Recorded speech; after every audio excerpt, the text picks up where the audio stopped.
So, should I start this like Raj usually started? Good morning.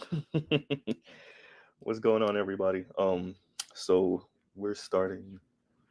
We're starting this stream today, right? There was a war and they won. Um, we're not actually talking about the women, believe it or not. We will be talking about, or we will be speaking about, the class war, right? And how the uber wealthy won. Right? So let me do my intro, my intro, my usual intro. And excuse me, you guys, everybody knows I'm kind of still dealing with a little bit of a cold. So let's do my intro. Y'all like, share, subscribe, hit the super chat. And and yeah, so let's let's get to it. So I have a couple of videos. I will not be giving too much commentary in the middle of the videos. I'll be speaking a little bit later, and excuse me, everyone, and I will be giving my commentary, and I'll bring a couple of you guys on so you could tell me what you think and what you know from what I've gathered. All right, so let's do this. Let me pause my mic, and y'all are listening. All right.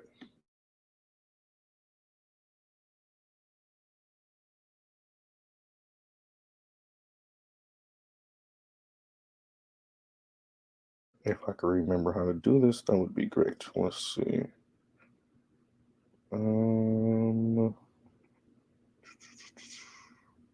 Give me a second, everyone. Technical difficulties, and it's definitely me. So give me a second. There we go. Yes, I remember. Okay, here we go.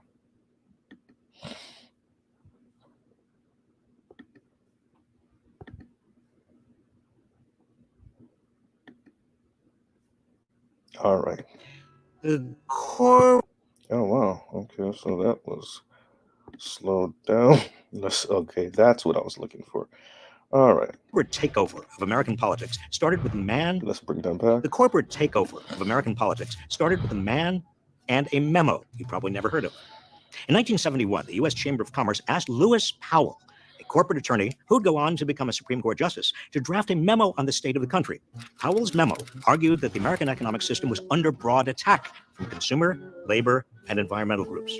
In reality, these groups were doing nothing more than enforcing the implicit social contract that had emerged at the end of the Second World War. They wanted to ensure corporations were responsive to all their stakeholders, workers, consumers, and the environment, not just their shareholders. Powell and the chamber saw it differently. In his memo, Powell urged businesses to mobilize for political combat and stressed that the critical ingredients for success were joint organizing and funding. The chamber distributed the memo to leading CEOs in large businesses and trade associations, hoping to persuade them that big business could dominate American politics in ways not seen since the Gilded Age. And it worked. The chamber's call for a business crusade birthed a new corporate political industry. Practically overnight, tens of thousands of corporate lobbyists and political operatives descended on Washington and state capitals across the country. I should know, I saw it happen with my own eyes. I worked at the Federal Trade Commission. Jimmy Carter had appointed consumer advocates to battle big corporations that for years had been diluting or injuring consumers. Yet almost everything we initiated at the FTC was met by unexpectedly fierce political resistance from Congress. At one point, when we began examining advertising directed at children, Congress stopped funding the agency altogether. I was dumbfounded. What had happened? In 3 words, the Powell memo. Lobbyists and their allies in Congress, and eventually the Reagan administration, worked to defang agencies like the FTC and to staff them with officials who would overlook corporate misbehavior. Their influence led the FTC to stop seriously enforcing antitrust laws, among other things, allowing massive corporations to merge and concentrate their power even further. Washington was transformed from a sleepy government town into a glittering center of corporate America, replete with elegant office buildings, fancy restaurants, and 5-star hotels. Meanwhile, Justice Lewis Powell used the court to chip away at restrictions on corporate power in politics. His opinions in the 1970s and 80s laid the foundation for corporations to claim free speech rights in the form of financial contributions to political campaigns. Put another way, without Lewis Powell, there'd probably be no Citizens United, the case that threw out limits on corporate campaign spending as a violation of the free speech of corporations. These actions have transformed our political system. Corporate money supports platoons of lawyers, often outgunning any state or federal attorneys who dare stand in their way. Lobbying has become a $3.7 billion industry. Corporations regularly outspend labor unions and public interest groups during election years, and too many politicians in Washington represent the interests of corporations, not their constituents. As a result, corporate taxes have been cut, loopholes widened, and regulations gutted. Corporate consolidation has also given companies unprecedented market power, allowing them to raise prices on everything from baby formula to gasoline. Their profits have jumped into the stratosphere.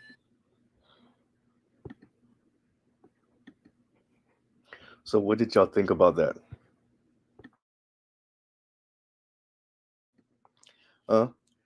So, and first let me shout out the Roger Report. Roger Report got an emergency road trip that he had to do with his mom.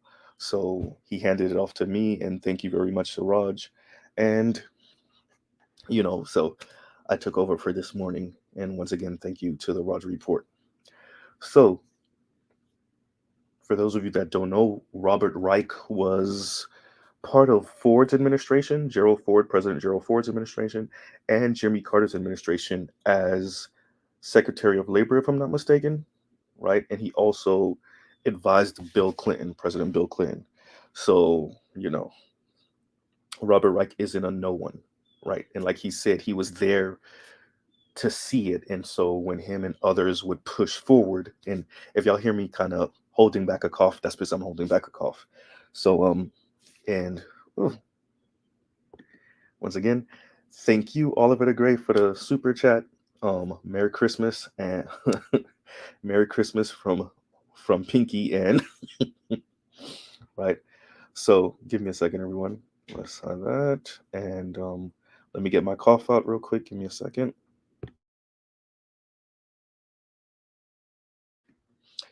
Okay, so got it out. Yeah, and so Robert Reich isn't a no one. He was there. He witnessed it, right? And I might play that clip again a little bit later on for the people that's going to come in a little bit later.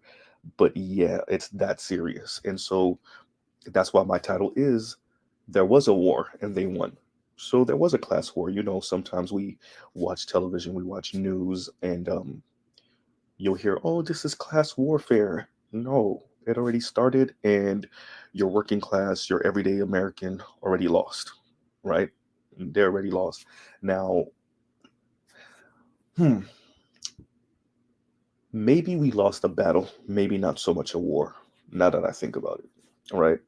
And there is a way to kind of recover certain things. You kind of see this with the gig economy, right? You kind of see what's going on with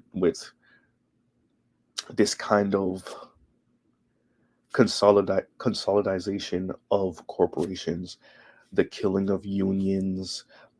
This is also how they get to be considered people, right? Corporations are people, and they get to practice free speech the same way we do by, lobbying with millions, if not billions of dollars. Yeah, all of that, right? So we'll pause right here, and I will try to start getting the next clip ready for you guys.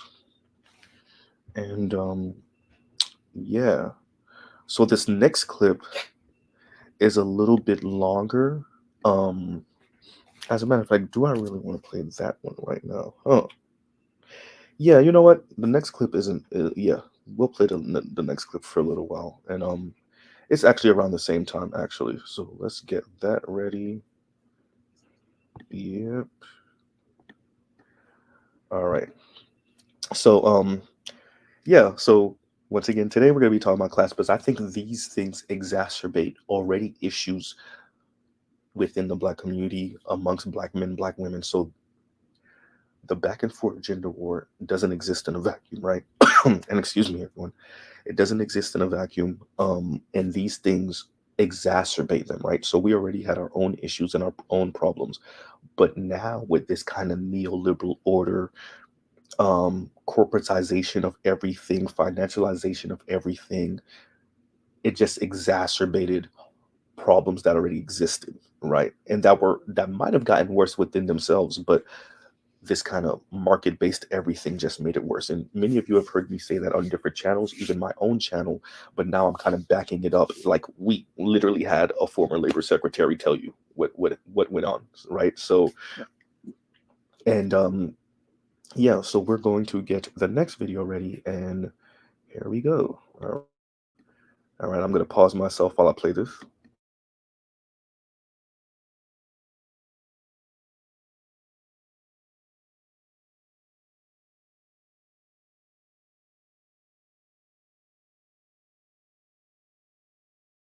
This episode is brought to you by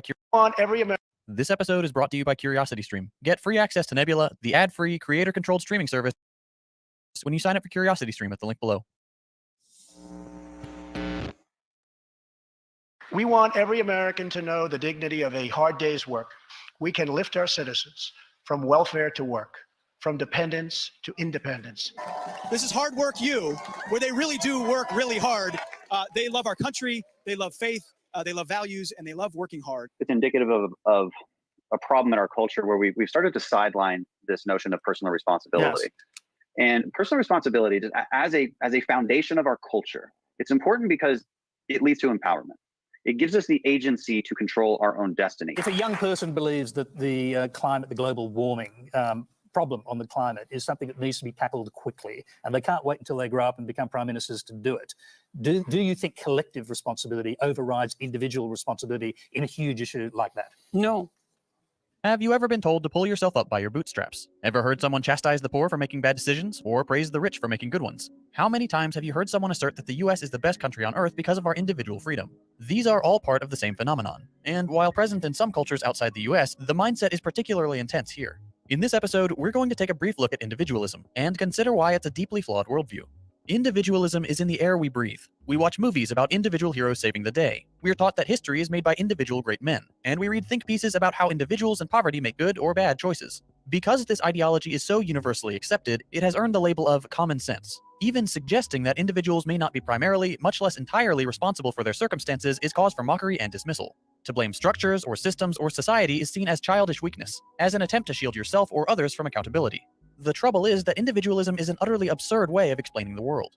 In 2018, a group of Harvard researchers analyzed data from the US Census and attempted to find correlations between a person's life story and their current income. They discovered that there was such a strong connection between the place someone is born and their future income that they put together a map called the Opportunity Atlas, which shows the median incomes of people born in each zip code, and even predicts what those incomes will be in the future. In 2015, another study found a similar link between your future income and your parents' wealth. The report stated, the wage gap for people from different backgrounds is significant. The expected income of people raised in well-off families in the 90th percentile, that is, the top 90% of the national median household income, is about 200% larger than the expected income of children raised in poor families, in the 10th percentile, and about 75% larger than that of children raised in middle-class families, in the 50th percentile. What's more, people raised in middle-class families will earn close to double what children from lower-income families earn in adulthood. Put simply, by combining these studies, sociologists are able to predict your lifetime income based on the zip code you were born in and how much money your parents make. Not based on how hardworking you are, not based on your personal qualities or capitalist instincts. No, the circumstances of your birth are the single largest predictors of your financial success.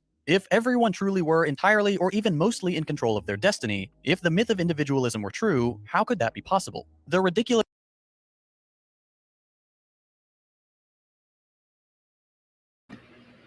And what did y'all think about that?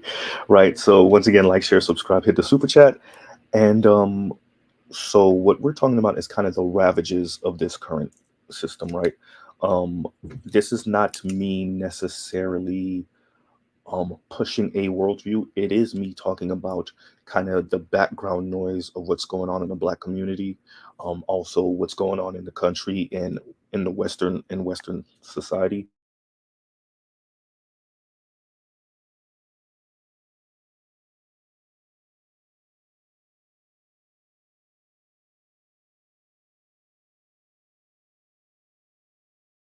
Thought it was important for people to kind of hear, right, the environment that you're actually part of, right? And kind of why it's difficult to kind of link with people, get some type of common ground with people, to even agree on facts with people, right?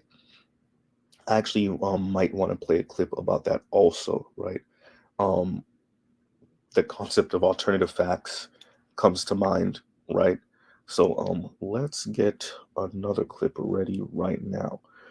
So this one might be a bit long, right? So y'all get ready. This one is a bit longer, but it is important that we play it, right? As a matter of fact, there's two. clips that are going to be a bit long. So let's get into it. Like I said, we'll give our commentary, and I'll bring people on in a little bit so that we can kind of, talk about it and see where we go from here, and how you bolster, for those of us that want Black families, how do you bolster Black families in this environment, right? Number one. Number two, how do you advocate for yourself and for others in this environment? Number two, and is Mr. Z the only one that kind of is witness to this and what it's kind of causing, right? So let's pause right here and let's bring up another clip. As a matter of fact, let me get that clip ready for you guys so that I don't have you guys kind of just out here. Okay, let me get that ready. Okay, yeah, we're about ready. Okay, everyone. All right, so this clip is going to be kind of long. Y'all listen in, pay attention, details, right? So all right, we're gonna pause right there and let's get this one going. Oh, before we go, Emerald Edge, thank you for the super chat. Emerald Edge says, seems like I came at the right time. Yes, sir, you did, right? So y'all listen in, and I'm open to disagreements if anybody want to come on and say, well, this is the way it's supposed to be, and I know that might exist. All right, let's get ready. All right, okay.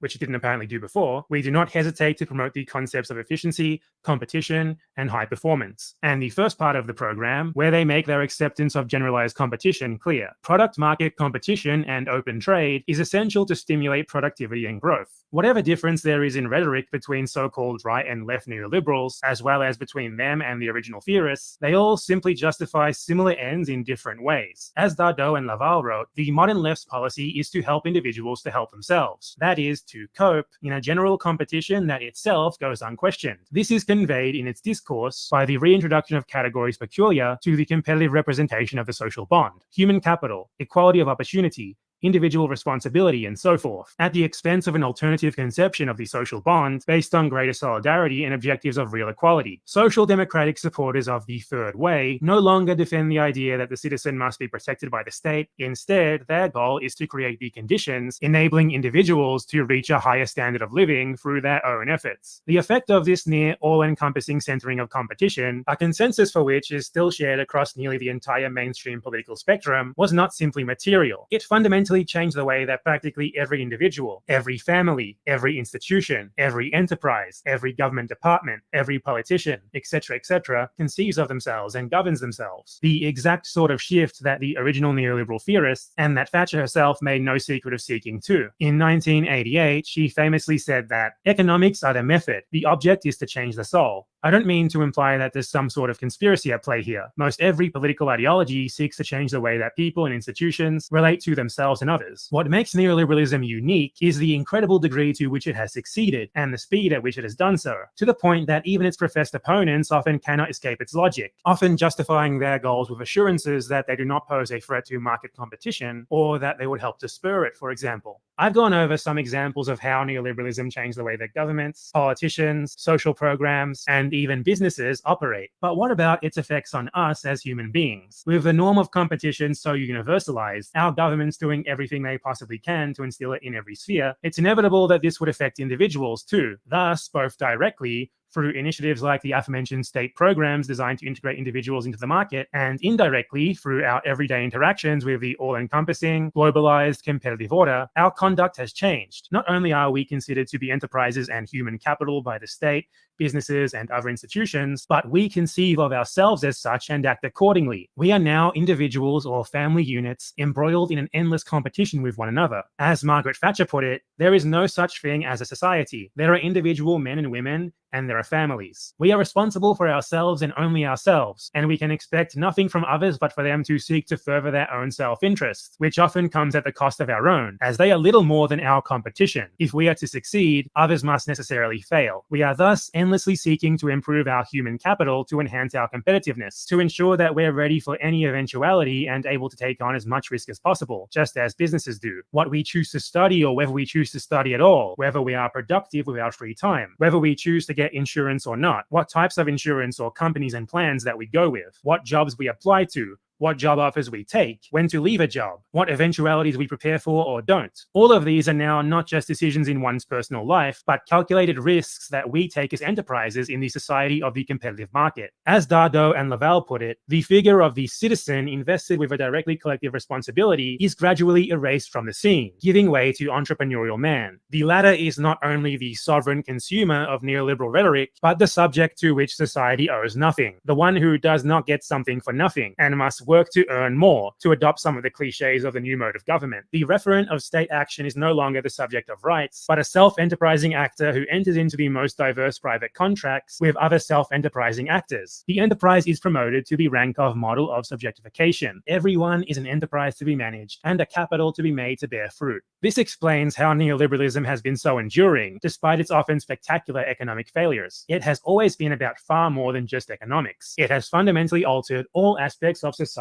itself. It is thus unsurprising that, for example, the 2008 financial crisis did not result in any radical changes to neoliberal governance. After all, we've all been so thoroughly colonized by its prescriptions, and the supposedly democratic options presented to voters are mostly just neoliberals with different branding, sometimes without the politicians themselves even realizing it. And since we now have an understanding of the fundamentals of neoliberal theory, we can see why that crisis was managed through massive bailouts for banks and financial institutions around the world, who, funnily enough, through their poor risk assessment, had caused the crisis in the first place. Such intervention, at first glance, seems incredibly unfair, anti-competitive, and contradictory of the state's role under neoliberal doctrine. But the alternative would have been the collapse of huge parts of the market. Therefore, keeping said institutions afloat was better for competition. Thus, the state actually perfectly fulfilled its principal theoretical role as the guarantor of the market. Material consequences for everyone else be damned. To finish up, I will attempt to provide a short and simple definition of neoliberalism that encapsulates everything that I've outlined here.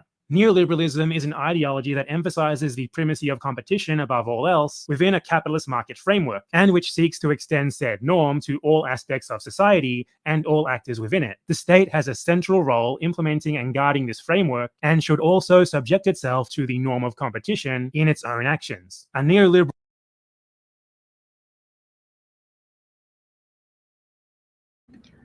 In other words, right? In other words, we are to fight to the death over here on the bottom, right? So it's competition for us while they sit down at the table illegally and plot out how they're going to consolidate power in different regions of the country, or you take this, I take that, sneak, right? So I would like to remind y'all of, was it Google and Facebook, or was it Microsoft and Google, or one of the two of the tech giants got caught colluding not to poach each other's employees. And this was some years ago. This was what, 2019, maybe 2018. And they got fined, right? Because that's illegal as hell. And so we're not going to compete against each other, but let those little people on the bottom compete against each other, right? And so when we think about competition, think competing across the board. That's you competing against your children. That's your wife competing against you. That's your home competing against your neighbor's home. That's your neighborhood competing against your neighbor's neighborhood, or your friends or your family's neighborhood. That's your zip code versus their zip code. That's your city versus their city, right? Your county versus their county. Your state versus their state.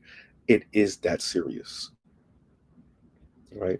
And so the question then becomes, how are you supposed to have a family when everybody's been kind of raised in this neoliberal order to compete, right?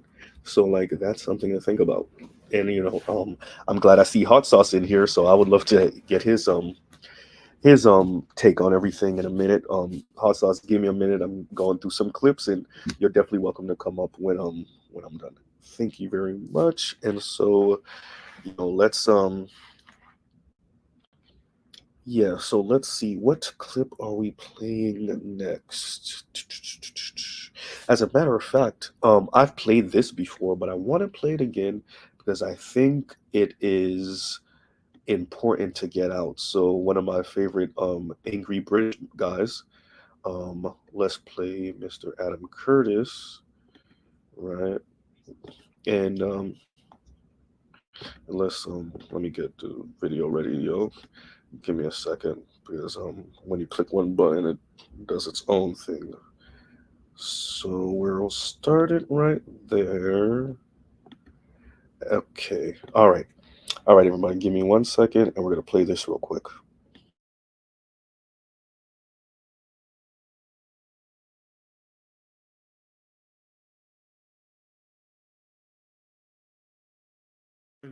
Are really important, really powerful, and you're going to have to answer them if you're going to change the world. Yeah. Because you see, the point is, what we try to do, remember, if you're going to put this in a big historical terms, is that the reason we gave up on big ideas in the West is because big ideas were seen to have led to horror. Not seen to lead to horror, they did lead to horror. Communism, fascism, all kinds of totalitarianism. So we said, we're not going to do big ideas any longer. And what we did is we substituted, not just individualism, we substituted money. And I'm not saying that in a bad way. We used money as a way of a means of communication. The marketplace became this really big way of how we talk to each other. And that was really good because it led to that, self-expression through consumerism, hyper-consumerism of the 80s and the 90s. But when you actually run a society through the medium of money, what you give up on is it becomes very utilitarian. Everything is measured in terms of money. And I'm not doing the normal thing about money being bad. What I'm saying is that it narrows your options for how you think about the world. Because if you think about the world in utilitarian terms, you're sort of on your own. It's what you do, what you get, and then you die. And I think a lot of people find that underneath quite difficult. Yes, and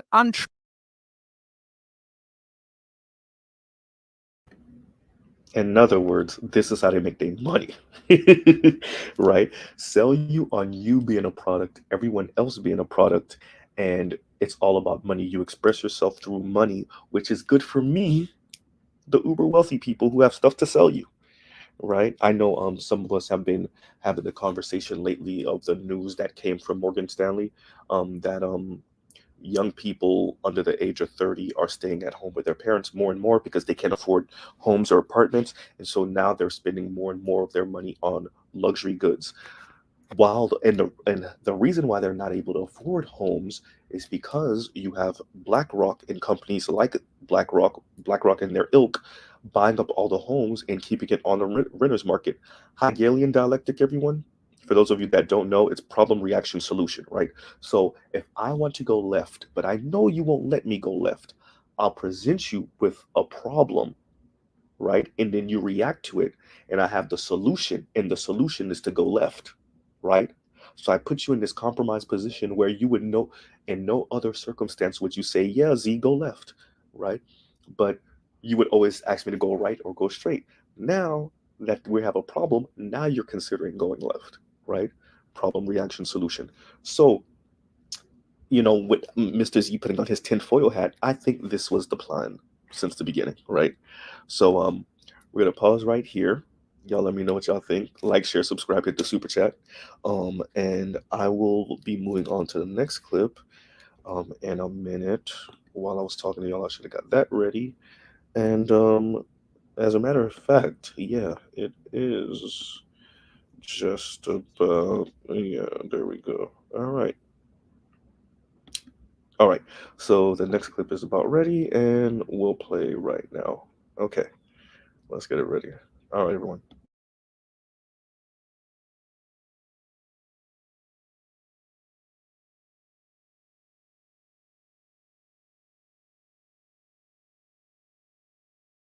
Patreon.com/second thought. This is a video about why Uber and the whole gig economy sucks, and also about how more and more jobs are getting gigified. Since this topic's been floating around in the background for 10 years now, let's start with something recent.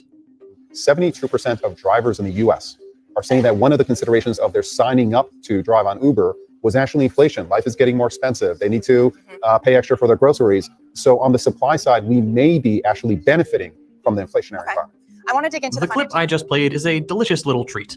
In this clip, Uber CEO Dara Khosrowshahi is on CNBC doing a big oopsie and openly admitting that his company benefits from people having less money. In this case, because of inflation. He's a happy little guy because people are flocking to drive for Uber out of desperation. And that means he gets to tell investors the line is going up this quarter. Just look at that smile. I could honestly end the video here, because nothing I can say will ever top a tech CEO transparently describing how he plans to make money off an economic crisis, pushing thousands of Americans closer to food insecurity, and then smiling. But I am a glutton for watch time, so onward with the rest of the video. That clip is only the tip of the iceberg. Uber, and the economic model it's come to represent, is about a lot more than profiteering off inflation and sudden explosions in poverty. You might have heard the term Uberization before, or platform capitalism, or simply the gig economy. Apps like Uber, Lyft, Grubhub, TaskRabbit, Fiverr, and all the other Uber but for blank apps have unleashed onto society a supposedly new and disruptive economic model. Its advocates, and these apps themselves, describe the gig economy as a whole new way to work, a whole new society, reimagined from the ground up with futuristic technology at its core, and in which an unprecedented number of people will get the freedom to set their own hours, work from anywhere, be their own boss, and if they work hard, rake in big bucks. But of course, rather unsurprisingly,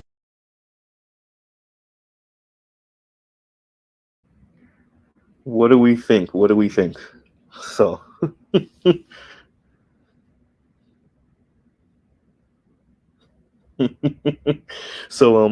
yeah, so, you know, the gig economy is, I would argue, the natural outgrowth. Oh, I can't wait. I can't wait to have this conversation with us. But I would argue the gig economy is kind of the natural outgrowth of kind of re- slowly taking back, as you guys have heard me say, slowly taking back what white, black, indigenous, Latino laborers have fought for in this country, going back some 150 years or so, right? Um, and so you have to, you know, slowly get that back for profit. And how do you get that back for profit, right? So like you know, if it's a 40-hour work week, the gig economy solves that for the elite, right? If it's benefits, health benefits, and life insurance and whatnot that many of us have through our jobs, the gig economy solves that too, right? If you live in a right to work state, it makes it even more difficult because now you live in a right to work state and you work some type of gig job, right?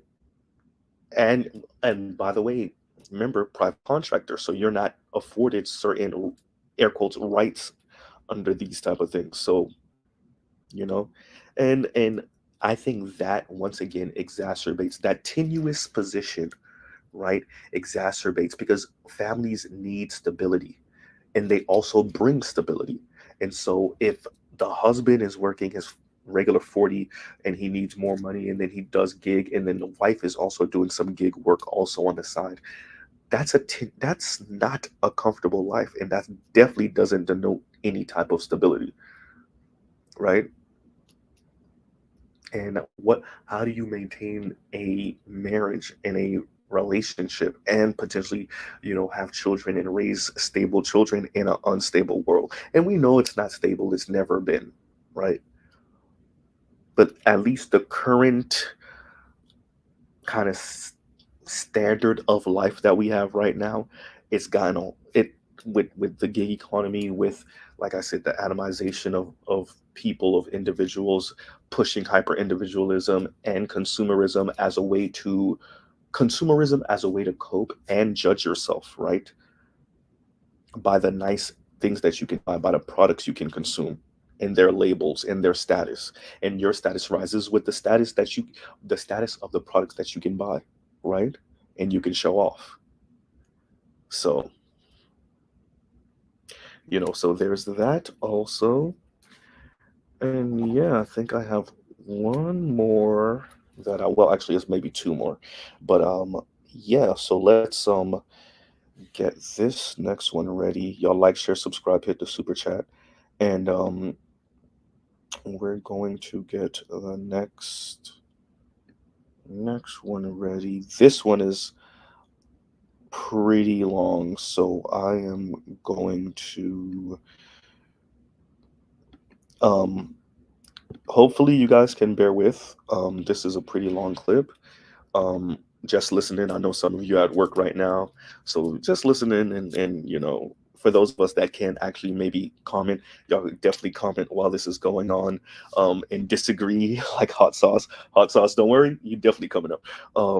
And let's get this ready right now. All right, I'm gonna mute myself so that I don't make any noise in the background, and I'm gonna play this. All right, you guys.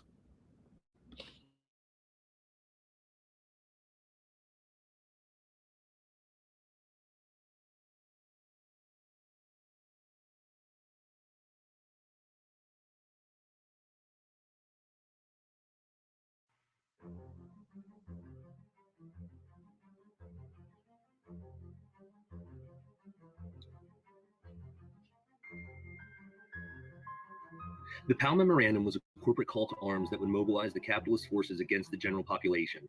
Out of this memo, the modern conservative movement would rise, giving birth to the neoliberal era starting under Carter, accelerating under Reagan and Clinton, and finally culminating in the election of Donald Trump and his cabinet appointees. Lewis F. Powell Jr. graduated from Harvard Law School and became a renowned corporate lawyer and lobbyist for enormous business firms like the Philip Morris Tobacco Company. In 1971, Powell wrote a secret memo entitled The Attack on Free Enterprise System to the executive director of the U.S. Chamber of Commerce. It was a reaction to the radicalization of America in the 1960s, where women, minorities, workers, consumer advocate groups, and the anti-war movement became active participants in the democratic process. The tone of the memo reflected the paranoia of the anti-New Deal corporate business interests and the failure of the Nixon administration to create an atmosphere conducive to corporate control. It called for business to discredit Ralph Nader, smash unions, take control of the political system, indoctrinate and mobilize young conservatives, expand the pro-business media, and take over college campuses and courts on all levels. In the memo, Powell wrote, "We are not dealing with a sporadic or isolated attacks from a relatively few extremists or even from the minority socialist cadre. Rather, the assault on the enterprise system is broadly based and consistently pursued. It is gaining momentum and converts." Business sprang to life politically. 1 year later, the Business Roundtable was created. It was the first business association whose membership was restricted to top CEOs. In 1971, there were 175 business headquarters in D.C. A decade later, there were over 2,400. Powell warned, "If you do not know your senators on a first-name basis, you are not doing an adequate job for your stockholders." The nation's most powerful CEOs began to have face-to-face meetings with congressional leaders, and by the time Reagan became president, business had a ratio of 130 lobbyists for every one member of Congress. Later that year, Powell was rewarded for his efforts to reinvigorate business and, on December 9, 1971, was appointed to the Supreme Court. As an associate justice, Powell did what he could to advance the corporate agenda. In 1976, the Supreme Court reviewed the now famous case Buckley v. Vallejo, in which they ruled money was speech. In decades to come, this decision would give corporate America unprecedented power, ratcheting up the cost of elections, driving both parties into the pockets of the ruling class, and undermining the progress made by radicals in the 60s. This new assault on democracy, which some called the revolt of the bosses, was launched as a full-scale political rebellion by American business who took over U.S. politics. Conservative think tanks and organizations such as the Heritage Foundation, the Cato Institute, the John Birchers, and the Federalist Society would rise and shape public consciousness to this very day. It would usher in an era of deregulation, privatization, trickle-down economics, the offshoring of production, the destruction of labor unions, and the monopolistic corporate consolidation. The period after World War II and before the Powell Memo was known as the Golden Age of Capitalism or the Great Compression. It was a time of egalitarian growth where the poorest 20% of Americans experienced the same economic rewards as the richest 20%. But after corporate America mobilized, they were able to transfer the wealth from the working class into their own pockets. From 1945 to 1973, worker productivity rose 96% while the median wage rose 94%. However, from 1974 to the present, worker productivity increased 80%, while the median wage increased a mere 10%. And while wages stagnated, CEO compensation rose 937%. In the 1970s, corporate profits made up 6% of GDP, while wages made 52%. Today, corporate profits account for 12% of GDP, while wages account for 46%. With a $17 trillion GDP, that is $1 trillion that was taken from the working class and given to the ruling class. Venture capitalist and billionaire Nick Hanauer said, "So $1 trillion that used to be wages are now profits. That $1 trillion isn't profit because it has to be or needs to be or should be. They're profits because people like me prefer them to be." The assault by business replaced traditional American values such as thrift, self-effacement, and the community with corporate values such as greed, consumerism, and the cult of the self. Regional identity, their own unique history and traditions, and a decentralized press that gave citizens a voice in their own communities were all destroyed and replaced with the homogenization of corporate culture. The idea was to gut non-market institutions, break down solidarity, and weaken communities. Author Robert McChesney summed up the contemporary effects of the Powell Memorandum saying, instead of citizens, it produces consumers. Instead of communities, it produces shopping malls. The net result is an atomized society of disengaged individuals who feel demoralized and socially powerless. It reinforces the irrelevance of electoral politics to most people and assures the maintenance of unquestioned corporate rule. And despite the corporate takeover of America, we are constantly told by the corporations that own the media that America should be run like a business. The fact is, America has been following the corporate business model for the last 40 years, a model where a tiny minority at the top are obscenely rewarded with the wealth created by the majority of people who do the actual work and who, under the current system, are as disposable as the goods they produce. Thanks for watching.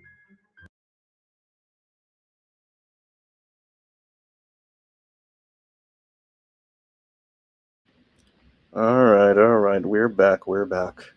Right? So, Trell Bentley said, Trell, actually, you made a really good comment. Oh, let me see if I can find it. Okay,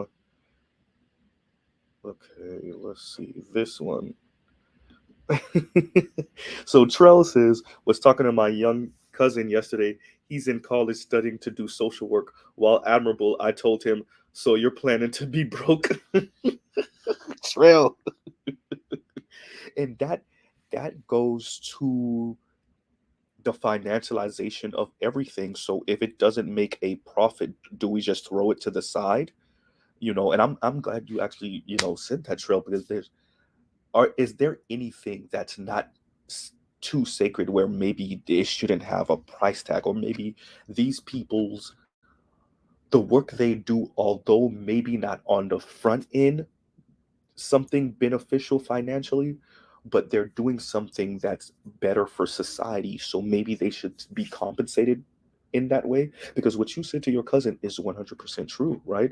Like, on the front end, he's not going to be making any money, but maybe that's the problem. Maybe someone like that who's actually doing some good in this world should be getting compensated for it, right? Maybe this is a thing because the private sector is all about profit, right? All about profit. And so what your cousin is going to be working with families. He's going to be working with maybe mentally disabled people, maybe people that's fallen short in society, and helping them to kind of put them in the position to build back up, either them building themselves back up or putting them with the right people to build them back up. And that's not really a way of making money, right? So that's where the state comes in, right, to compensate him, adequately. And you know and I think that's one of the that I remember watching something that said this, like, some of our geniuses are going into mainly two fields right now. They're either going somewhere into STEM, mainly the tech field, so they're going, to the valley, to the Bay Area, or they're going to Wall Street, right, to create even more complicated financial instruments. That way they learn the game, like I've said on this channel before.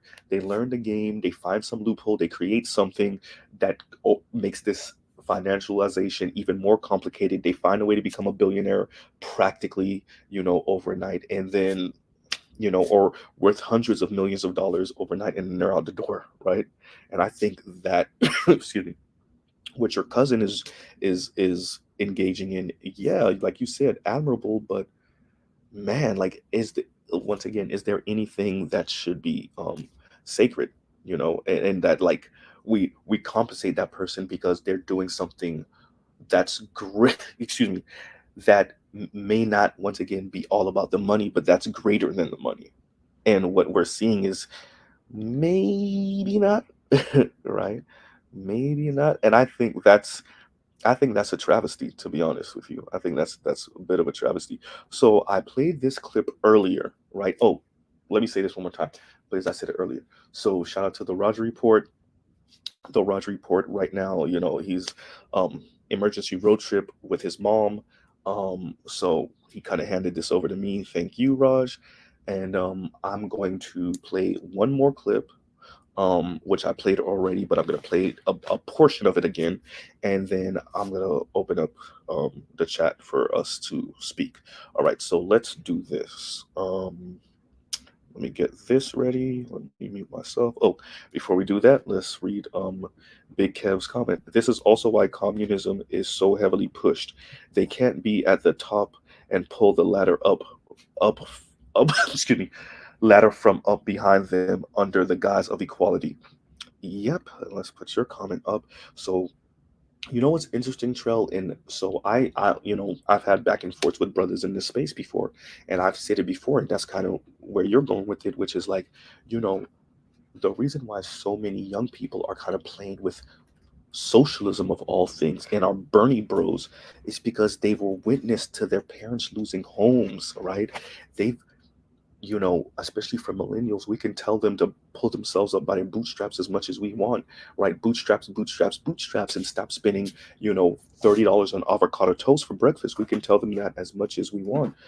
But on the other end is the dot-com bubble that many of us, came of age in, and then the housing recession that many of us came in age in, and then now the COVID, you know, recession, damn near depression, right? Um, and then once again, you have people like BlackRock or corporations like BlackRock. I should say people. I mean, we are in the U.S. and corporations are people, but okay. Um, you know, corporations like BlackRock buying up the homes and sucking the homes off the market. So your young people that do got a couple of dollars to buy homes pretty much are getting priced out unless they have a relative or someone that can gift them some 30, 40, 50,000 dollars so that excuse me, so that they can compete against each other, one, but then also compete against the Black Rocks and their ilk, right? So yeah, that's pretty unfortunate. Right? So yeah, Big Kev, that's why I would argue why you hear so many young people kind of outside of kind of the entertainment space. You hear that hyper materialism and definitely consumerism and capitalism outside of the neoliberal assessment of everything outside of like the entertainment space, especially when you start talking about music and rappers and whatnot. Obviously they're all about their money, and pretty much we're all about our money, right? Our default is capitalism. I'm not even railing against capitalism, believe it or not. What I'm saying is this current form of capitalism, this kind of neoliberalism, Milton Friedman-esque Chicago boys form of this, I don't know how sustainable it is, number one, and number two, it's a devastating family, right? It is devastating family, right? So that's what I'm arguing.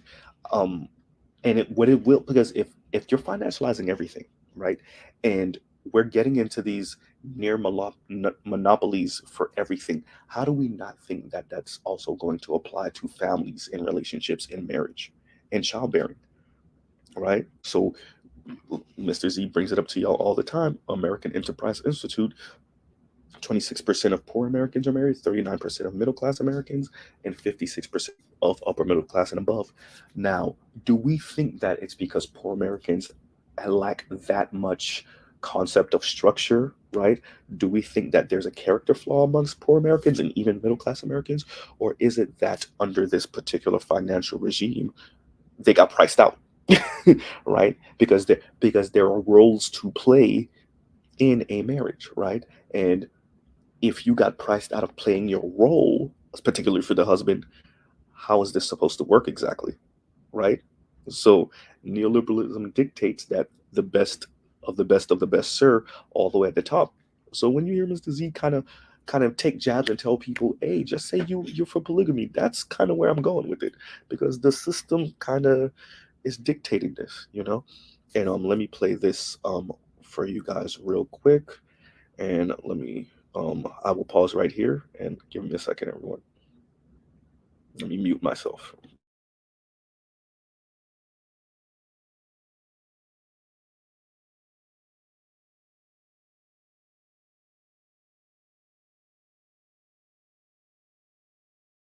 Common sense. Even suggesting that individuals may not be primarily, much less entirely, responsible for their circumstances is cause for mockery and dismissal. To blame structures or systems or society is seen as childish weakness, as an attempt to shield yourself or others from accountability. The trouble is that individualism is an utterly absurd way of explaining the world. In 2018, a group of Harvard researchers analyzed data from the US Census and attempted to find correlations between a person's life story and their current income. They discovered that there was such a strong connection between the place someone is born and their future income that they put together a map called the Opportunity Atlas, which shows the median incomes of people born in each zip code, and even predicts what those incomes will be in the future. In 2015, another study found a similar link between your future income and your parents' wealth. The report stated, the wage gap for people from different backgrounds is significant. The expected income of people raised in well-off families in the 90th percentile, that is, the top 90% of the national median household income, is about 200% larger than the expected income of children raised in poor families, in the 10th percentile, and about 75% larger than that of children raised in middle-class families, in the 50th percentile. What's more, people raised in middle-class families will earn close to double what children from lower-income families earn in adulthood. Put simply, by combining these studies, sociologists are able to predict your lifetime income based on the zip code you were born in and how much money your parents make. Not based on how hardworking you are, not based on your personal qualities or capitalist instincts. No, the circumstances of your birth are the single largest predictors of your financial success.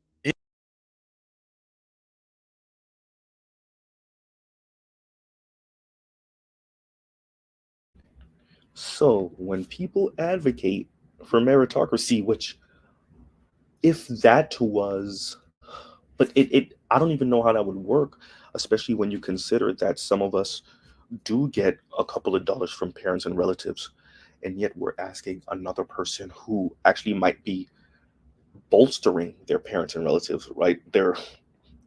They might have a wayward sister or wayward brother they're shooting a couple of dollars to, and yet we tell that person, you're not where I am because you lack merit, because you lack drive, you lack grit, right?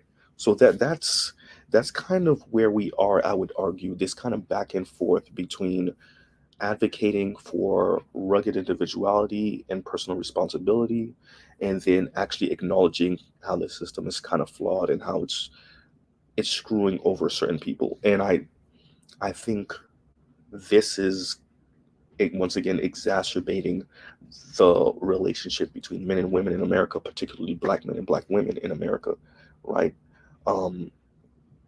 And so, let me get ready to drop the link. Yeah, okay, give me a second, everybody.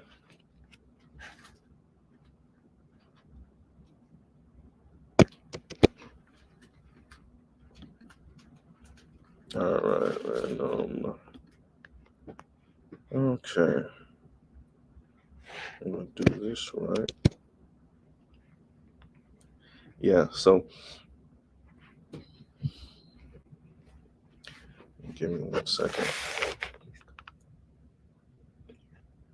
Yeah, so give me a second, y'all. Just about to drop the link for you guys. And there we go. And anybody's welcome to have a conversation or disagreement, right? Hot sauce, that's definitely for you also. And y'all give me 1 second. Gotta mute myself real quick.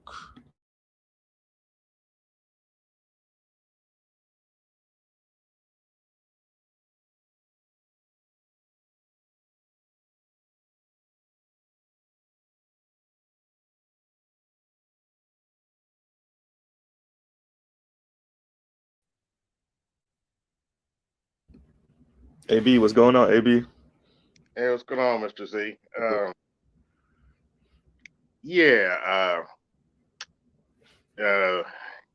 And don't misunderstand me. I'm not an anti-capitalist, but this we have to do something about corporate culture because it's killing the country. And that's one of the reasons why you're having the great resignation, why everybody's quitting and wanting to work from home, because the corporate culture is such bullshit. I think when everybody got a chance to stay home, they the light bulb went off. They reevaluate their life. You should have kept them on the hamster wheel. Once you gave people a chance to go home, they were like, wait a minute. I'm doing all of this for what again? Right? wait, y'all could have been paying us this much more from the jump. That's why you also had quiet quitting, and like, can you blame them? Mm. I Right. have mixed opinions about the gig economy. You know, it's kind of a good and bad thing depending on I agree how with that. I agree with that. Yeah. Go ahead. Go ahead. because we have to do something because the way corporate culture is working now, it's going to destroy the country. But since hot sauce is up here, I'll pass the Ivy League privilege since this Yeah. is the Okay. place before And Hot Sauce, give me 1 second. Thank you, Oliver the Great, for the super sticker. All right, go ahead, Hot Sauce. Make your intro. Yeah, so I think we have several problems here. So first and foremost, there's a huge level of entitlement Mhm. when I'm looking at your stories and your clips and things like that.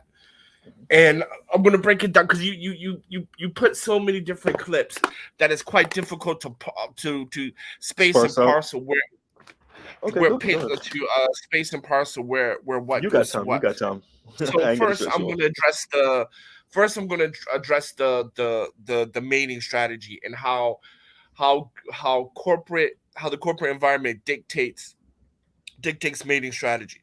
Mhm. Now, in America, unfortunately, because when we talk about the system, how the system is designed to screw you over, as a Black person, I'm going to agree with that because we have to deal with white supremacy, right? Racism and all of that. So I'm always going to agree to that because as a Black man going through America, you dealt with that. However, when you look at the Harvard Atlas and the zip code to earning potential, Oh yeah, yeah, yeah. right? Yep. I have to disagree with that simply because even when Black boys are born into wealthy families, within 1 or 2 generations, they end up in poverty That's That's true. true. or By lower middle 70%. class. Yeah. Right, 70%. Mhm. So that fact automatically debunks that opportunity atlas, right? Agreed. Or they're just not factoring in Black men, one or the other, right? I, don't- So I mean, like it. Okay, so let's think about it. So if mhm, Black boys and Black men are some 6% of the population, right? 6.1 or thereabout. So do mhm. you think that because everybody else is kind of in that, everyone else who's born into those situations maintain that or go up, it us in our 6.5% of, and remember that's not, it's not even the whole 6.5%, it's whatever Right, the upper middle whatever class is. Do you percentage it think is, right, exactly? whatever, So right. I think I agree with you, but I think because it's 6.5% of the population and not even all of it versus everybody else who does make it Well, into that. see the problem is this. So Mhm. let's say it's 1%. Let's just say it's 1%. Okay. It's 70% failure rate, Yeah. right? Yeah. That's what makes it like eye-opening, Hmm. right? Because it's not 70% for everybody else Yep. born in Yep. that Yep. zip code. That's true. That's true. Right. So Hmm. that's, so when we look at, because I'd study quantitative analysis. So when we look at that, right? So whatever the percentage the rest of the company is, I'm pretty sure it's not a 70% failure rate, right? It's just Hmm. not. Right. So that's the issue. Now, when we come to dating and marriage and family, America is in reverse, and especially the Black America, because if you go anywhere else, the poorer you are, the quicker you have babies. Look at Africa. Look at Mm. Vietnam. Look at Southeast Asia. Mhm. Look at the developing countries. Look at Philippines, right? Vietnam, Cambodia, Philippines, Africa, right? They do not have an aging population problem, right? And these are not developed countries. These are not industrialized countries, Mhm. right? The aging population is situation is industrialized countries. Yeah. Actually, the harsher the environment, actually, the harsher the environment, the more naturally you are to pair up and hunker down to face the environment. However, our women has such a hate for us that they refuse to pair up with us, hunker down, and handle the harsh environment. Because one thing that is for sure, work that our parents went to, 40 hours, retire with the gold watch. Mhm. Yeah, that's gone. The platinum pin. I'm Right. playing. That's That gone. has gone. Right. That Okay. has gone. And Mhm. for millennials and the younger generation X's, right? It's Mhm. hard for us to adapt because at the end of the day, right? What the corporate environment requires now is that you provide your own job. And Yeah. Yep. Yep. even when we're talking about housing, it now requires housing. There are so many channels right now on YouTube that talks about living off the grid, building your own home. Right Mhm. now, for $100,000, you can go get a nice 2-3 acres of land, build your home from scratch with a garden. But how many black people are going to do that? Because you see the white boys with the hot redhead doing that, Mhm. right? Yeah. You can look Yep. at it right now, living off the grid. You'll see tons of gorgeous white women. Yes, I said it, ladies. Gorgeous white women with their husbands and pregnant, putting on roofs in the middle of winter, living off the grid, $30,000. But I think that's a different. Those people had to been shaking up out of that, right? The live small kind of movement that's going on. What's the term they're using? Your It's not tiny minimized. homes. The tiny homes and all of that. Yeah. So that's people that they're waking up and they're trying to do something different. But I think because most of us don't actually question what we believe, we just kind of go along with the stream. And like you said, you know, and I agree with you with the kind of hateful spirit of certain sisters and definitely just women in the West and American women. What I would argue is because they're not questioning it, that hunker down because of strife, they're not doing that, right? Because like Morgan Stanley already told you how many of them are going to be single and childless. We already know how Right. many of them are living home with their parents. So you would think they would hunker down with a man. And like they're not, because and like the other Morgan Stanley report, they would much rather buy luxury goods, right? And Right. that's for the men and the women. So I agree with you. What I'm saying is I think now we got to look at Generation Alpha to socialize them out of what Xers, millennials, and Gen Z for the most part have been socialized into, which is like turn to materialism when you start going through crap. So that the little baubles that you can buy boost your spirits, right? It makes you feel a Right. little bit better, right? And you find your sense of self through, things, right? Right. So yeah. Through what is that called? Therapy shopping. Yeah, Right. that's the Retail term I was therapy. looking for. I was looking for that Yeah, term. retail Yeah, therapy. retail therapy. I said it Yeah. a couple streams ago. I was trying to look for it, but yeah, retail therapy. And so I'm not disagreeing with you on any of that. I just think what I'm saying is that, and that's why I put up the Powell memo, which is, and I say this all the time, which is, you know, we came out the late '60s, early '70s, and there was a bit of promise there, right? You had so many of those movements that were going on from black civil rights to the LGBTQ, the women's rights, and all of that, the environmental stuff. I mean, Nixon was who gave y'all the EPA, y'all. Nixon, Republican, right? So like Yep. when you think about that, there's something coming out of that, and then you get the corporate pushback, and so that's why my title is there was a war and they won. These people decided, you know what, this is messing with our money and everything, and fast forward 50 years later, and we're kind of in this space. That's pretty much what my argument was. And Yeah. Right. Why But they try to I wanna highlight something if I could. go ahead. I want to highlight one thing. So I'm not talking about the tiny housing era. I'm actually talking about off the grid living. There's a Okay. lot of because one of my hobbies is bushcrafting, right? So like living off the land and stuff like that. Give That's me a kind of second, what I'm Sauce. Give me a second. Give me a second. Zulu, yeah. you're kind of beeping. I don't know what's going on. Okay, yeah. Go ahead. Yeah, so off the grid living and things like that. So I watch a lot of these off the grid off the grid living channels because I want to construct my own home, and you can even 3D print your home for $4,000 now, right? Mm. So I watch these kind of channels, and you see like these dudes who are building homes from scratch, right? Beautiful homes. Like $500,000 homes for $100,000, $200,000, 2-3 acres of land, and you see them with their wife or their pregnant wife or their kids, and they're just building bit by bit, right? There's one where this man and this woman was living in a tent for a year while they built their house together. You mean a rickshaw? I thought that's what you call it, rickshaw. That's where the issue lies. It's the commitment to one another, because the private sector doesn't owe. Now, when the private sector, when that one clip about the private sector stealing public money for profits, yes, I agree with you, right? Corporate welfare is insane. That is illegal. I don't know how that is going through, but absolutely that is insane. But as far as the gig economy and things like that, the private sector doesn't owe you that. They don't owe you jobs, right? We're moving we're moving we're moving into the new modern barter and trade, right? Where platforms like Taobao in China, Amazon, Shopify, these are the new trading platforms where you barter and trade your time or whatever for currency.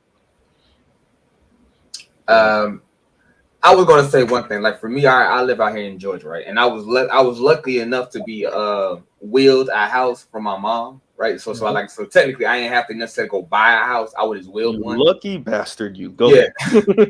Go ahead. Yeah, right. So for me, I like so some of the necessarily the day-to-day struggle and I got it paid off. You know, it was only had $8,000 left when she left it to me, right? Oh no, that's nothing. That's a year. Yeah, basically, right. So for me, my struggle wasn't, the normal struggle of I gotta get this, the 80, it was it $30,000 or the $40,000 money necessarily, right? And so I kind of skipped that process. Basically, went to I got the home process. But basically, luckily for me, when I started noticing this shit was going like hella left, I started looking into aquaponics. I started growing food in my own backyard. I started doing like smart shit like that. I got a whole aquaponics system. I got my own fish. I got my own sweet potatoes. I got a chicken coop in my backyard.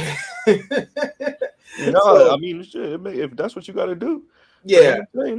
Yeah, but for me necessarily, and that's what I've been telling most of my neighbors to do, right? And most of my neighbors have been like for the first year and a half or 2 years, about a year and a half, when I was telling them that, they was like, well, fuck you, I know what you're doing, so forth and so on. You crazy now, whatever. But now they come into my house like, hey man, how you get the aquaponics system started, man? You got a chicken coop? Well, how many chickens you got? Because realistically now they seeing the fact that like they gotta pay. Real. Oh shit, getting real, man. I went to the grocery store and I saw some eggs, bro. They get you like I think it was like a dozen of the 2.5 dozen eggs is $30 now. $30. So back in the day, that shit would have cost you maybe 12, 10. Right? So that dramatic of a price difference is starting to crunch people slowly and surely. So the only thing I really go to for the market is really for meat, God, honestly. So that's my own thing, like chicken and stuff like that. So where everybody else is just like, I buy chicken and rice. That's it. Everything else, I pretty much grow my own. But I'm not seeing how the average person is going to financially support themselves through this. And even me, I'm not gonna lie, I got my little gig job, and I got another job I'm doing because I'm trying to leave the country soon. But when I'm seeing this, I don't see how nobody makes it unless you really have to like those old time skills where you really gotta learn how to build a house. You gotta know how to grow a garden. If you can't really do that, and you depended solely on the system, your food being brought to you, they got you by the balls, man. And I really mean they got you by the balls. So I can't really see it, man. Are we to saying survive? this? You need to do what you have to do. What you just said to survive. Yeah. So are we moving to an era where, I mean, it's already every man for himself, but are we moving to an era where like we're gonna have to like kind of distance ourselves from the system as much as possible? And what I mean by this, I mean like the political system outside of maybe voting because you know somebody. And the corporate system, are we in the era where it's gonna be more like of a collective, like, hey, I know you, you know him, he know him. It's kind of getting like that right now. Like, go ahead. Basically, we got like 3 white people that moved into my neighborhood. Every day they call me and be like, hey, can you show me how to do this? And they come over to my house, talk to me and everything. I got a Hispanic neighborhood that can come over there necessarily. When I tell you that gentrification is real and the mixing of the black population is a serious thing. I'm proof of it. I can look down my street. There's 3 Mexican kids hanging out with some little black girls. Three black dudes hanging out with a little Mexican girl, and we got like 3 little white boys in my neighborhood now. But it used to be all completely black. But basically, that's what it is now. It's like people come over here, they be like, "Oh, can I buy some eggs from you? Can I, you know, see what I'm saying? Oh, you got a couple of fish? How many? I'm like, when the fish gonna be grown? Oh, 2 weeks. 3 weeks now? I'm not. You think I'm lying? But that's real shit. Like, come to my house and be like, can I borrow some eggs, man? Because Zulu out here taking trips, and Zulu taking them trips off of some type of money, and that's the money. Oh yeah, that's the money, bro. Hey, bro. Hey, man. Hey, one egg at a time, bro. One egg at a time. Hey, that's how I gotta go. You can't. I just want to say this real quickly. You cannot survive. You cannot survive without providing your own job nowadays. That's why YouTube is the number one. It's the fastest and largest growing employer in America right now, right? And then on top of that, you have to pair up. Women and men are going to have to pair up. That's the only way you're going to survive. 2 types of incomes, a part-time hustle service, or providing your own jobs, and then on top of that, providing your own means. We're going back to the barter and trade systems. The infrastructure is already there. It's just digital. And because think about it this way, right? Back in the day, you had the marketplace, or what we call the wet markets here in Asia, right? Where the farmers will bring their produce, their fish, their meat to the wet market, and then people just kind of go to the marketplace and trade, buy whatever. Now you have Taobao, you have Amazon, you have Shopify, right? And now corporations are saying we're no longer doing long-term employments, we're doing freelancing or gig economy. The infrastructure is already here for us to go back to the days of bartering trade, or the quote-unquote wet market. It's just cyber now. I'm gonna say, I have one thing to say. I don't know about the part pairing up, because like right now, currently, as I currently see, getting me a woman that's like an American chick, I can't see me doing that. Okay, she gonna be a loss on my finances, bro. Yeah, like, yeah, I can't see her benefit me in any way, man. Well, we know you got to go to the lake, right? It's under when I'm talking about a woman. I'm talking about you got to go to the bush. You got to go to the bush, to the village. Right. It's like, because as president of the niggas in the wilderness, that's already understood. Oh, right? Hysterical. Hey, bro, he taught me that lesson a long time ago, bro. Go to the river, bro. If she ain't bathing in the river, don't fuck with her. That's the hostile lesson, bro. But like with your aquaponics and your tomatoes and stuff like that, right? You like right now, the next step for you is, as you grow, open up a Shopify store and do farm to table organic produce, right? Because you have the infrastructure, you have the logistics of Amazon or UPS or whatever, right? To put it on there, because there's lots of people that will love to buy your produce at half the price of the supermarket, especially in time of inflation. Right? So you see, right, that's where we're at. Right? That's where we're at right now, where you have the platforms, now they're cyber, where you now trading your own goods, creating your own job.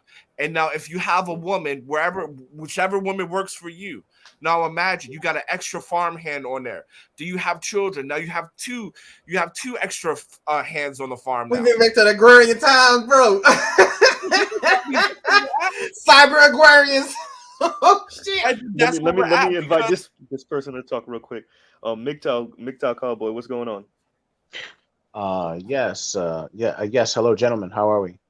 What's going on? How you doing? Doing well. Hello. Yeah, just making sure you're not a troll. Go ahead. Oh yeah, no, I'm sorry. I did not want to interrupt.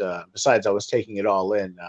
Okay. Yes. Hello. I wanted to discuss some of the issues. I'm sorry. This one gentleman, I think it was Hot Sauce. He was talking about. Just all the interesting things about what we now call, I think he called it off-grid living and such. Or I'm sorry, ahead, I didn't want to interrupt. Go ahead. Hot Sauce, did you want to hit the period what you were saying, or you okay with him? Well, I'll just land my plane here. I'm just saying that this is where we're at, where you have to provide for your own, and the most trustworthy team is building a family. Because that's where we're at, right? I feel that we're at. And Mr. Z, later on, can you please bring up the stat or drop the link about how people are buying more luxury goods now that they can't afford homes? Oh yeah. Okay. As a matter of fact, TYT covered it. Excuse me, and breaking points cover it. So I'll put both of those in the As a matter of fact, let me try to see if I can find them right now. Go ahead, because MGTOW. Actually, yeah, finish up hot sauce, and then MGTOW, you could go ahead, and while y'all no, doing no, that, no. I'll look it up. I need to know that because I'm in e-commerce, so that's good to know. Okay. Oh, hey, hot sauce says I'm about to buy a whole bunch of Louis bags and put them up. Go ahead. Go ahead, MGTOW. Oh, right. Okay. Yeah. Well, I'm sorry. What exactly what were we talking about? Because it seems like we were talking about a myriad of very interesting topics. Well, we're actually, yeah, there's a myriad of stuff, but it's pretty much based off of right now the gig economy, neoliberalism, kind of hyper individualism. It's just the financialization of everything and how the elites pretty much won the class warfare. Like they blitzkrieged working class and they won the class warfare, and now the working class is like, what do we do? Right? That's pretty much where we are now. So hot sauce kind of gave his ideas and his solutions. Zulu did. AB spoke up earlier. So if you want to contribute anything, you can go ahead. I want to go after MGTOW though. Okay. That's fine. Yeah. Wow. I mean, first off, thank you very much for letting me on your show or on your stream. Thank you. Yeah. I mean, I went to college, or I should say university. I'm a university grad, and I don't consider myself a dummy, but I don't know that. I'm no economist. I studied Spanish at university. Or my father was born in Mexico, and he wanted me to learn Spanish. And hola, anyway, ¿cómo estás, amigo? Right, yeah. But yeah, like I don't even know I don't claim to have any solutions. I think the closest thing I've come to as what I think of as a solution is what this gentleman, that Mr. Hot Sauce, was saying. My goal now, I live in Chicago, or I live in a suburb of Chicago. My goal now, and I'm a trucker, or a CDL truck driver. My goal now is to do kind of what Hot Sauce said, and I've looked into it a little bit. You buy, an hour and a half or 2 hours outside of the city, buy a little plot of land. You can start with like an acre. You could start with half an acre. You buy this plot of land, and then you could build like a house. You could build like a house on it. You could build a house out of hay. You could build a house out of you could build a house out of a lot of things. Rubber tires. There's a company called Tough Shed. You talking about the earth houses, man? But will your city and your state sanction that? We always got to remember that also. Well, I can say this. I can say this just to help him out a little bit. There's a printing company called Cobalt 2, and they already print homes. Cobalt 2, and there's another one. I can't come to mind right now, but you can print a house for as cheap as $5,000, right? Without the plumbing and stuff. Right, but you can. It's they're already selling them. I believe they're selling them in Virginia. Cobalt 2, and the printer costs about $20,000. So you buy that. And but the point is that the point is with this explosion in technology advancement, all these older ideas that this concept that you gotta buy a house in the suburbs and a white picket fence and in the low 340s, and you got to get a 30-year mortgage, and we don't know. That's not necessarily what. There are different ways, there's different ways to skin a cat, so to speak. And what I tell young men now is, don't get married. The economic system is against you. You as a man, you do not have equal rights to women. The corporations don't care about you. And you should seek to get rich and seek early retirement is what I tell young men. All right, can I say something? Go ahead. All right, cool. So basically, I think we basically kind of we did the Star Wars track basically. I don't know if you ever watch Star Trek, where you see they like on Tatooine, they got like flying spaceships, they go into different worlds and whatnot, but everybody on the ground is poor as fuck. Yeah. Yeah. Yeah, basically that's how we basically we basically went to Star Wars time and lightning fast. Like before you gonna have a plane that can travel to to Mars and shit, but you gonna be living off the ground in your little was the wraparound clothing and cloth and whatnot, trying to figure out how you gonna survive and shit. So it's just, I don't know. When I kind of started thinking about it more and more, I was like, "But they these motherfucking Star Wars does, man. Like, you got Star Wars." I mean, like, if you really think about this, the fact that Jeff Bezos literally he lost the space contract, the U.S. space contract to Elon Musk and what's it SpaceX, right? And his because he got the Washington State senator on speed dial. He called her, and he literally got literally an identical contract. He lost the bid, and still, like, who does that? What small contractor, like, okay, hot sauce, if you lost a bid, let's say in China against another company, could you make a phone call and be like, excuse me, I lost, but my name's, like, how would that even work? Well, I mean, here, like, they're what is it, state entity, SEOs, right? State enterprises, right? So all the big companies are actually owned by the government. So if one government company lost that one, they'll get the next one, right? Because they're all owned by the government. Mm-hmm. So, but I mean, that's how it rolls. I mean, I've lost contracts just because America didn't have a trade agreement with China or with Kenya or whatever. So I lost business that way. I mean, that's just a part of it. I'm not big enough to call somebody to be like, yo, fix that shit. Right. Mm-hmm. So, but I mean, it happens. Business and government are not inseparable. So the thing about it is, it's just like business is cyclical, right? You go to barter and trade system, to industrial age, to the automation age, and then you go right back to barter and trade. So right now we're moving from automation back to barter and trade. Right, you have to provide your own, right? Like how Redwood and all those guys are buying up already existing homes. Now you just go back to remember back in the nobody's alive, but how the ranchers did it, right? When they're moving west to the new frontier from the 13 colonies in America to moving out west, they just found a plot of land and they started to build. Well, technology has. You know what I'm about to ask you, right? What did they call that moving west? What was the app? The catalyst. Manifest Destiny. Manifest Destiny. Thank you. Yeah, I didn't want to say it though. I was like that. You knew where I was going. You knew where I was going, Zulu. Manifest Destiny. You mean the murking the Indians while they was going west? You mean that part and the buffaloes? I'm yeah, I mean, but see, no. But the thing about it is, like, I don't have a problem with discrimination. I don't have a problem with mass murdering if it benefits your tribe.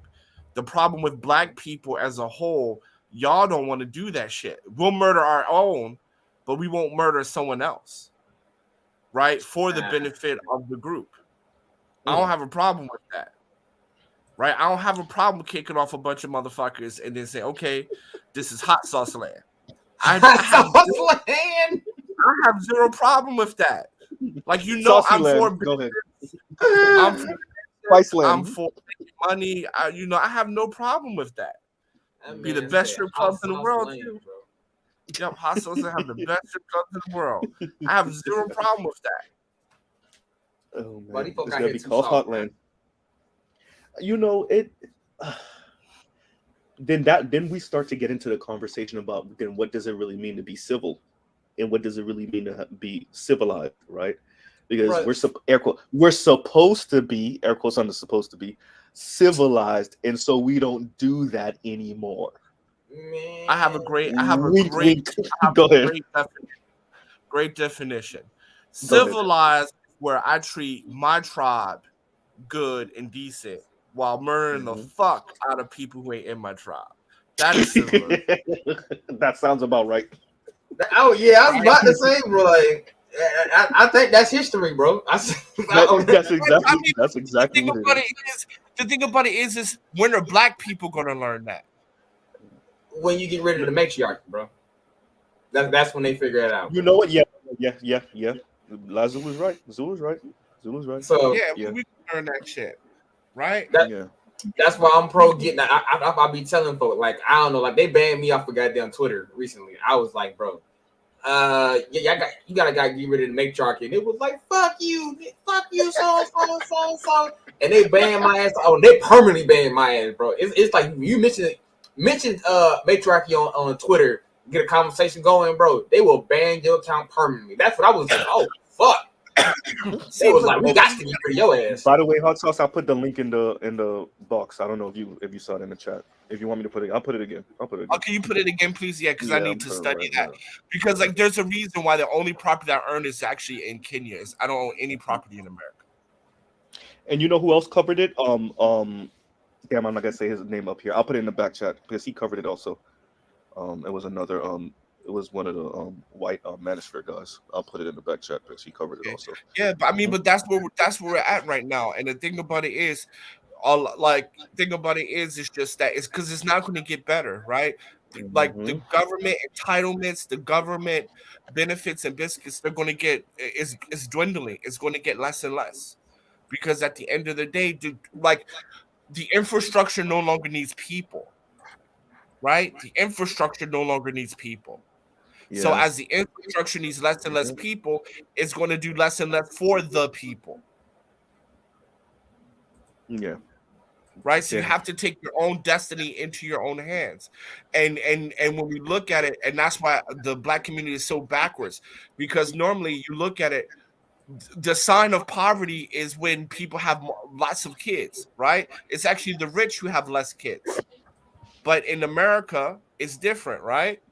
Now the rich are getting more and more getting married. Yeah, and that's actually because it's a sign of stability. So I know many of y'all heard me say this before, but marriage has become a sign of stability. So unlike our parents, for those of us Xers or even older millennials, our parents were walking into adulthood with children like they were getting married in their early 20s, so they're walking into adulthood married with children. That's not how it goes anymore.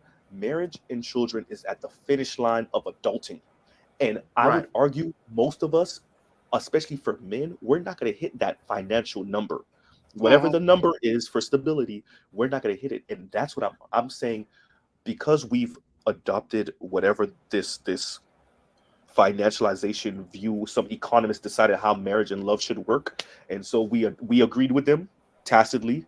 And you fast forward 50 years later, and so marriage is at the finish line of adulting. Children are becoming more and more at the finish line of adulting. So if you don't get trapped by no chick and you're trying to become stable financially, you're looking at the north side of 35 probably as a man. Right. And that's like that, and our women cohorts, they're looking, if they're trying to just be stable on their own and then meet a man, they're looking once again at the north side of 30, maybe 35. Remember what's the average age of marriage right now for women is what, almost 28. It's 27.8, something like that. Damn near 28 years old. Go ahead. But the problem is, like, everything you're saying is true. However, the root cause is loyalty, right? Because when she's saying that I need a guy that makes this and that, what is she saying is that she's not loyal. Because every Black man knows that, you're going to have up years, you're going to have down years. You're going to have years that you make six figures. You're going to have years you're going to make nothing. You're going to have years you can make millions of dollars, whatever. But the point is, if she's going to leave you over finances, she's not loyal, right? I agree. I mean, it's that very nature not to be loyal though. So we kind of it's kind of like an oxymoron though. That's what I was gonna say. Is that have we socialized this? We didn't socialize about 2 generations on anything loyal. That's just the word we throw around, especially when how do you socialize children to be loyal, but also push people out the way, get it by any means necessary? Like, you get what I'm saying? So like, if it's no new friends, if it's a YOLO, you only live once, if it's all of that, how do you also push loyalty in an environment that says it's all about me, and that starts in school. Starts in schools, because the better schools you go to, you learn about what is it called? Not crisis management. You learn about conflict resolution. You learn about teamwork. Sure. Right, like kids in the 3rd grade, 5th grade, and the best private schools like Exeter or Phillips Academy. Right? They learn about Harkisons, how to talk and disagree but still work together, right? They learn about conflict resolution. They learn about teamwork. They learn about leadership, right? Like if you look at all those top-notch boarding schools, right? Because one of the things I want to do is open a boarding school later. They'll tell you all about that, right? Being a fully developed individual, right? Leadership, working together, right? Dissolving crisisness, accepting inclusivity, and all the buzzwords you have, right? Yeah. So the point is just that we have a loyalty crisis, because when men saying that, oh, I'm not going to get with her because she's asking for too much money, and generally what we're saying is that even though I have this money, when I lose it, she's gone, so I don't trust her. And she's saying the same thing, like, hey, we left because of financial reasons. She's saying, hey, I left you because I'm not loyal. And you cannot build with someone you can't trust, right? Because even when we get the money, we move on to the white girl who comes from upper middle class or affluent home. Why? Because if I fall off and I'm married to her, we have children, her father, her uncles all have money, so they'll get me back up on game. Right? They'll help me back up. Right? And that's why you see people with money marry other people with money. And that's why you see like a lot of black dudes now, they'll either marry a black abroad because there's loyalty there, or they just don't get married at all, or they'll marry someone who comes from a wealthy background. He's not lying, bro. Because like I'm kind of entertaining that. Right? I'm either gonna marry me a Ugandan chick. I'm thinking about just staying over there personally. But is it I'm gonna get me one of them kind of chicks, or I just may marry me a white girl that got like that's because that's right, exactly what they see me doing. You have two options. Hey, what's wrong with y'all? Y'all don't want to marry a chick like Megan Thee Stallion? Hey, I'm pulling. No, fuck you, AD. But he's playing, goddamn it. No, because look, I'm pulling y'all leg. Go ahead. But here's the option. Real talk. Either I'm gonna marry me a poor African girl. Why? Because if I lose all my money, that's a Tuesday for her, right? Because I got her out the mud, right? So she would be like, because poor in America is still easier than being poor in Africa, right? Poor in America is middle class every place else, man.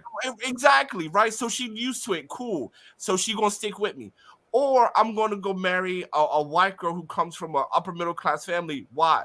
Because if I fall off, they already see me with money. They already see that I'm capable. They're going to put me back on game because I'm married to their daughter and we have children together, so we don't have to struggle. That's the option for a black man. Why? Those two options exist because our black women that we grew up in the hood with, they ain't loyal. Nope. If I may, you guys mind if I butt in for a second? Go ahead. Go ahead.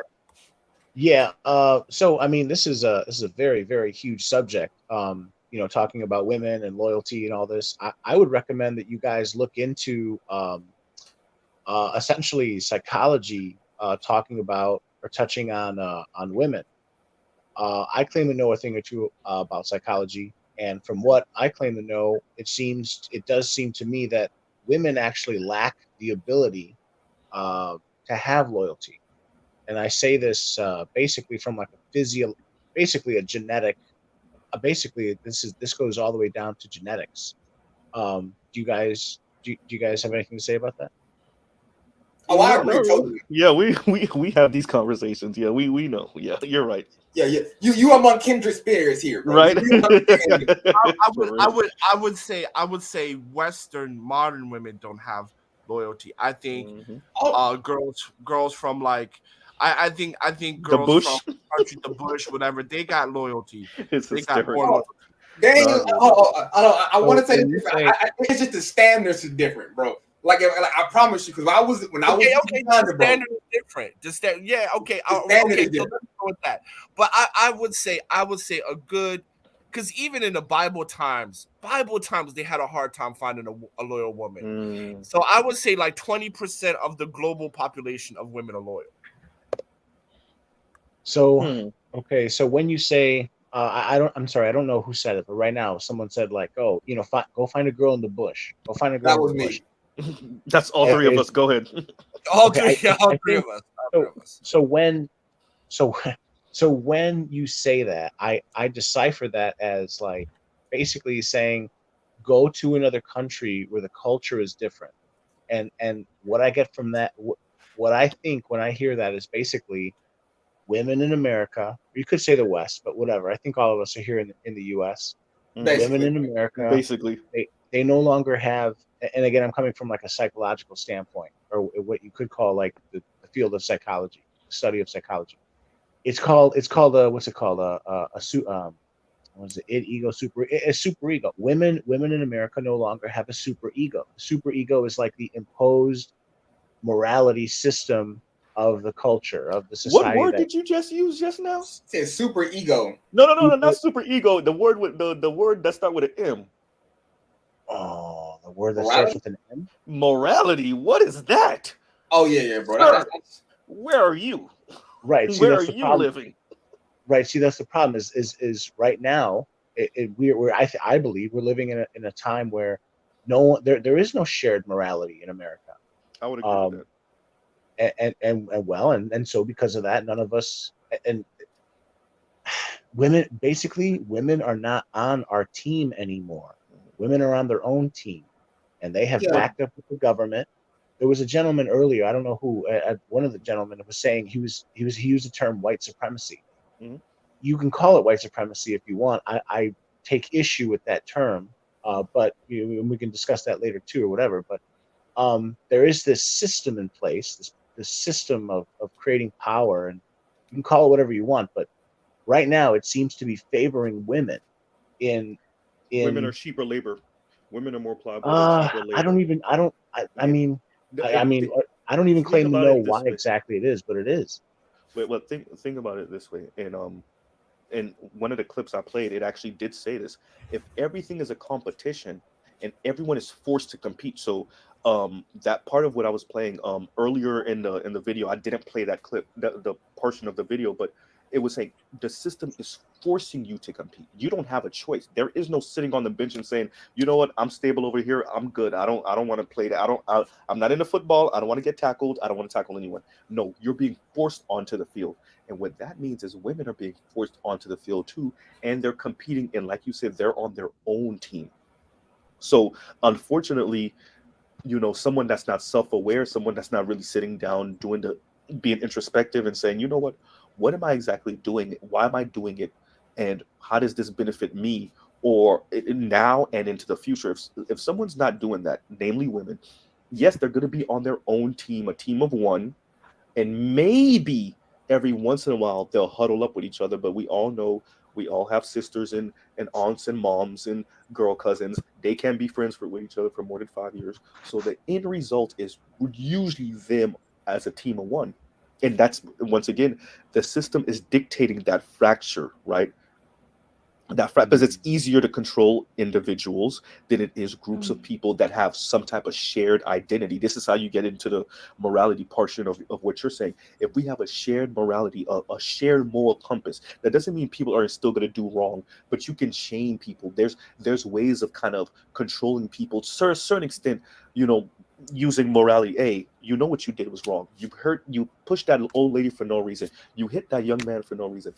But when you strip that and now everybody has their own view of everything, it's easier for people to just get picked off or pushed or pushed off to the side because no one actually cares about them, because no one has a shared morality of what right and wrong is. And even with right and wrong, y'all can't see me, but I put it in air quotes just now, right? So like, yeah, and let me read this real quick.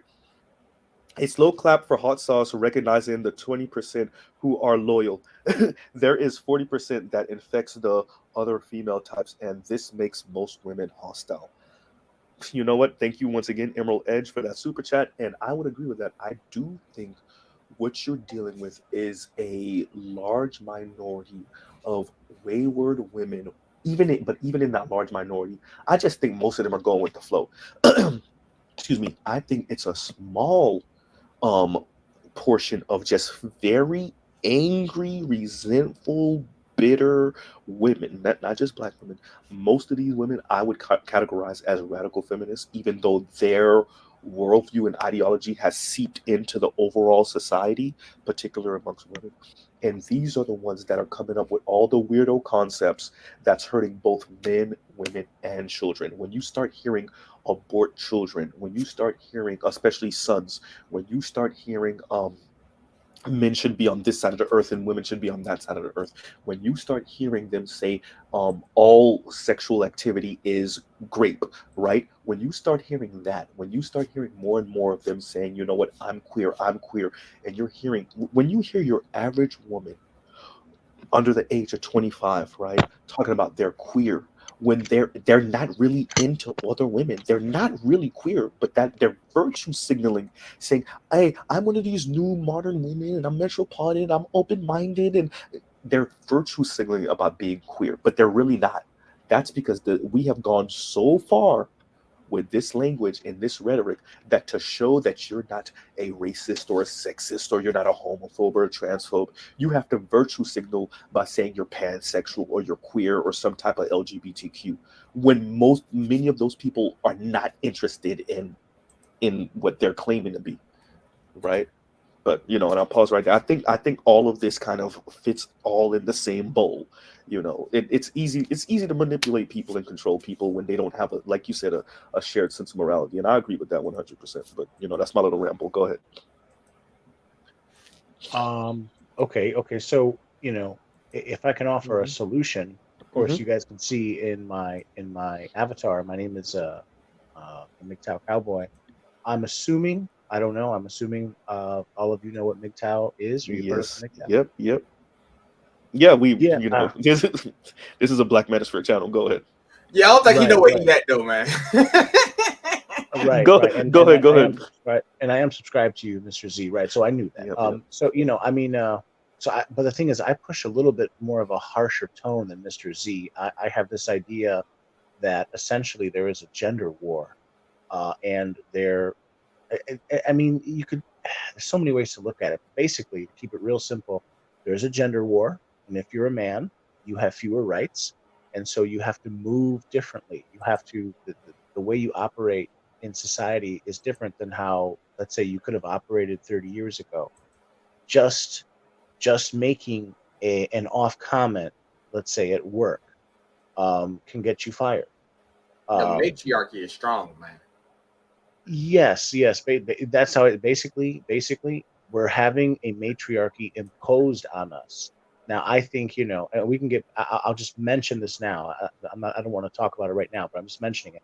I actually think that this comes from, it comes from female nature, but it's actually imposed on us from high. I think that the ultra rich, you can call them whatever, you want. The system, the Illuminati.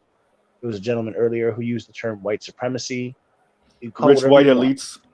That's what we call them over here. White elites. Some people say the small hats. You call whatever you want to use. They right now, that is their preferred system to control us. That's how I think. That's what I think is going on. We're in agreement with you. Keep going. And I think that people should research organizations like. See, I think that the ultra rich. I think they want to create like a one world government, and I think that. Oh yeah, that's kind of already on the docket. I don't think they're in agreement. This is the thing. I think you're dealing, because so you have different factions. Just like we don't all agree, they don't all agree. And so what I would argue is going on up there, from from my little research and what a little bit I read and all my zillions of YouTube videos I watch over the span of like damn near 2 decades now. I think there is the ones that are like, hey, if we keep on pushing, these people are gonna start breaking stuff, burning stuff, and we're gonna be, our heads might be on the chopping block. And I think there's They other know elites that. that and so there's those which I would argue it's more self-preservation than them being sensible, but in a weird way, you can argue they're being just a smidge more sensible. And then there's the other ones, the other elites that's like, screw them, their ants, step on them. Right. And like I don't think they're in agreement. So when we say like one world government, you can argue there's an argument to be made that we're not there, but when you think of US hegemony, and like when you think of how the US kind of controls NATO, and you think of these type of things, you can make an argument that when certain powers sanction other places around the world, other nations, you can make an argument that they're somewhat imposing their will. That is, They it's not are. one world. You see what I'm saying? Exactly. You see where I'm going with it, Hold on, Zulu? Exactly. Go ahead. can I say something really quickly? Go ahead. Okay. See, the problem is we're expecting this one world government to look perfect. Yeah. Nothing in Yeah. the world is perfect. Yeah. Life is messy, but Mhm. we already have it. We already have a one world financial system. Yeah. We already have a one world Right. military. You have one world like WTO, one world Yeah. business, and you have the World Trade Organization. G28. Mhm. You have all of the systems in place. There is not one system you're missing right now to have a one world government. Mhm. The point is Okay, you think right. everything is going to move perfectly, but Mhm. it doesn't. You have Yeah. to, if you look at the federal government, right? It's literally a one country government, but Mhm. it's not perfect. They disagree, they fight, whatever, all the time, and they filibuster and do bullshit all the time. But it's clear there is a one universal federal government. I mean, Right. I'll Okay. give So one so now, example real so So quick. you have we have a one world government. I would give one example. Somebody on this panel lives in a certain part of the world where there is one party state, right? But they have Right. infighting in there, right? There's infighting in Right. there. There's different factions. We saw what happened with a certain former leader that got walked out of the walked Yeah. out, right? I saw that. So Right but now so right now there's shit over what just happened about the abrupt whatever, letting go of yeah. And you know why I'm speaking vague. I know your situation, so that's why I'm speaking vague. Yeah. But yeah, so yeah, that's an example of, yes, we have this one thing, but there's still some infighting and disagreements, Right. and there's different factions within this particular organization okay. that Okay. are So fighting so for so I supremacy. Go ahead. okay. So I agree. Mhm. And then so at this point, it's fair to say that basically we all agree on some level that there's increasing integration within governments. You can call it world government, call it whatever you want. Mhm.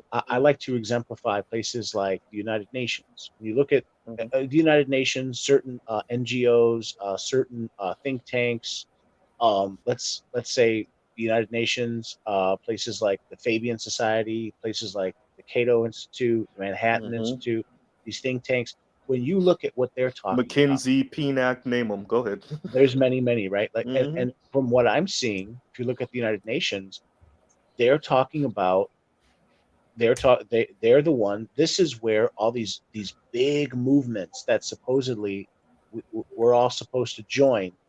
This is where this is coming from. These ideas, feminism, the ideas of feminism, the ideas of transgenderism. There's others, but I guess what I'm trying to say is, I believe that the people that run the world, they are not looking out for our interests, and When have they pretty ever much though? well, we can get into that as well.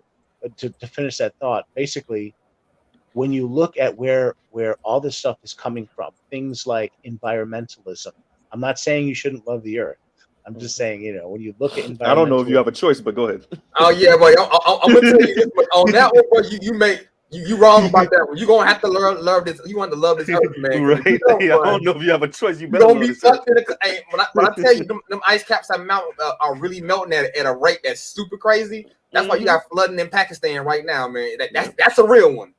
Yeah. That's a real I one. mean, Yeah. I mean, Well, that's we all over can India, right? That's all over the Indian Ocean right now. The Indian Ocean is one asteroid away from being underwater, bro. Basically. one accident away from the. All right, that's some Hey, continent Florida. underwater for real. I'm from Florida. Florida almost like one big push, bro. Florida will be underwater. Shit, you know I'm in South Florida, and I am probably at most 15 miles away from the beach, if even. I'm not even 15 miles away from the Oh beach. yeah, you So in yeah, flood, anything man. if anything happened, I'm done, y'all I'll see y'all in the afterlife if anything happened. Well, I'm not saying that climate change isn't real. I think climate change is real. The climate is always changing, but then they use that to bring in the idea that, well, there's climate change, so now you're not allowed to own property anymore. Yeah, I'm And with you. I'm with you you on can't own that. a car anymore. Yeah. Yeah, And that's some bullshit. and we got to triple your taxes, but it's for the earth. And it's like, well, that's bullshit, because these people, these ultra rich people, they're still going to live in big 5,000-6,000 square foot houses, but they want you to live in like a hut. Yeah. No. Well, I mean, well, right now I would. You will love it. You will be a renter forever and will love it. That's what they now, told. right? Yeah. You have opportunities to live off grid. You have opportunities to buy acres of land for relatively cheap. Right. The technology is there. Everything is there to build a nice home. Right. And, you know, who's this guy? Who's? I'm sorry. Who's Hot sauce? Someone speaking. Hot sauce. Yeah, right. Hot sauce. So I'm sorry. That is what compelled me to call in. Is like, you know, I have contemplated all these issues, you know, and you know, it's all very sad, and it's all very, you know, so that, you know, once you first realize this, it could actually be very overwhelming. But once you start looking into solutions, this is kind of where I'm seeing my solutions, is basically get everything you're just talking about, like getting a piece of property. Yeah, obviously, you're going to have a car so you can drive there, you know. Right. But yeah, getting a piece of property, going off grid, you're going to have to install a septic system. You can put in you could probably talk about this, hot sauce, like electricity, these solar panels and such. Yeah, you just put in your solar panels, and then try to live next to a creek with falling water, and you can put in a small hydro system that's enough to power the whole house 24/7. But you thinking like me, bro? I was thinking the same shit. I was really looking going over a building. Was it a turbo dam? Not a turbo dam, but what's the name of the dam? You just need hydro dam. Hydro dam, yeah, hydro dam. A hydro dam. They got these small portable hydro dams that can run like all of your appliances. You just need 1 meter of falling water. You just need 1 meter of falling water. That's it. A small creek. Nothing. I was looking at that. I saw one for 30,000. I saw one for 70,000. I was like, no, bro, you can get this for like a couple hundred, $200-$300. Nigga, what? He forgot we not in China. That's why. Go ahead. Oh shit, bro! I'm messing with you. It's go ahead. Just look up small turbine, right? It's really small. It can fit in your hand. A couple $100. Just need 1 meter, 1 meter of falling water, and that's all you need. And Joe Bentley said, "Don't forget the wind turbines." Yeah, but all that is expensive, bro. But the point between solar panels and those small hydro dams, that's like $200-$300. you can live totally off the grid, and it's freedom. It's freedom. That's why I don't live in the U.S. I think I was just about to bring up the word freedom. I'm sorry to interrupt you again. I was just going to say, really, what we're talking about is just a constant struggle between freedom and slavery. So I'm worried that as this technology progresses, which it is, you know, whatever, a nice steady advancement, the technology will allow people to free themselves. However, just because that's true doesn't mean that the system, or call it whatever you want, I agree with him. I think the technology allows you to give you. I think it gives you certain tools, but I think whoever we're speaking about, the theys got to jump on us. The muahaha people. The muahaha people, right? Exactly, right. Shout out to Sarge Willie Pete. I love that fucking term. But the muahaha people, right? They're I think they got to jump on us, and I think they're using the technology. I mean, okay, remember when universal basic income was a thing, and that was kind of the topic of conversation. Yeah. When they're still trying to do it, right? Yeah, because it's a good thing in a way, because like some people have a base floor now, like you have a net that you won't fall under. Problem is, what happens when you want to protest against something, or the state is doing something wrong and you want to go regulate that, or a corporation that's important to the state is doing something wrong? Do they get to cut your universal basic income? You see what I'm saying? Yeah, so like that's the technology it's control. Yeah. It's I'm gonna give you some food, but I'm gonna put a collar on your neck though. You see what I'm saying? Exactly. That's so right. But the thing about it is that if you're doing off-grid living, if you're having your essentials, right, and then you have your small little online business where you can take care of your healthcare insurance, and you know you're like a couple, like 15-20 miles from the supermarket, whatever, to get your needs, right? That's freedom, bro. That's freedom. Yeah. No, so My what I was saying, idea the of freedom technology, may be a little different, I bro. agree with you. No, I'm not disagreeing with that. I'm saying if we're not careful with this, it will just be a more distant way that the powers that be still control things. And so I get why so many of us, in particular in the Black community, don't want the government to get too powerful where it can do this to us again, right? But I also keep my eye, and Hot Sauce notice, Zulu notice, I also keep my eye on whatever financial elites or the corporate sector, because there's no way the government does that without their help, or vice versa, right? Because Right. Well, I there mean, is something to say about benefiting from our struggles. Like we keep on saying, BlackRock with the housing situation, and you mentioned another one that I didn't know about, Hot Sauce. What was it, Redwood? Redwood, yeah, Redwood. Redwood with the house. Like, you see what I'm saying? So like, there, even Zillow, they caught Zillow. Redwood owns Zillow. Okay, so Redwood is Zillow's parent company. Okay, fine. So perfect. They caught Zillow's parent company, Redwood, like using the fact that they had access to all the home prices and all of this stuff, and they would The big backdoor data. buying up the houses, exactly using the data to backdoor buy the houses and then keep it on the renters market. You see what I'm saying? So like Right, that, right. but that's Data, once again, that's using technology to low key kind of enslave people, because if people can't get But homes and the you thing about you it know, is the go ahead. masses will be enslaved, right? They will be. They will be. The thing about it is like platforms like this and people like us is to say, there's another option. But the Mm-hmm. masses will be enslaved. We have already been enslaved from my standpoint. And That's we'll just continue to experience these kinds. But passport bros, So I disagree with off that. grid living. I disagree with. I fundamentally disagree with that. I think, and I also No, I think that mean, that's for the a most, I very mean, you pessimistic. don't have to, live that way, but most Mhm. people will end up that way. Yeah, That's what no, I'm saying. Okay, well, yeah.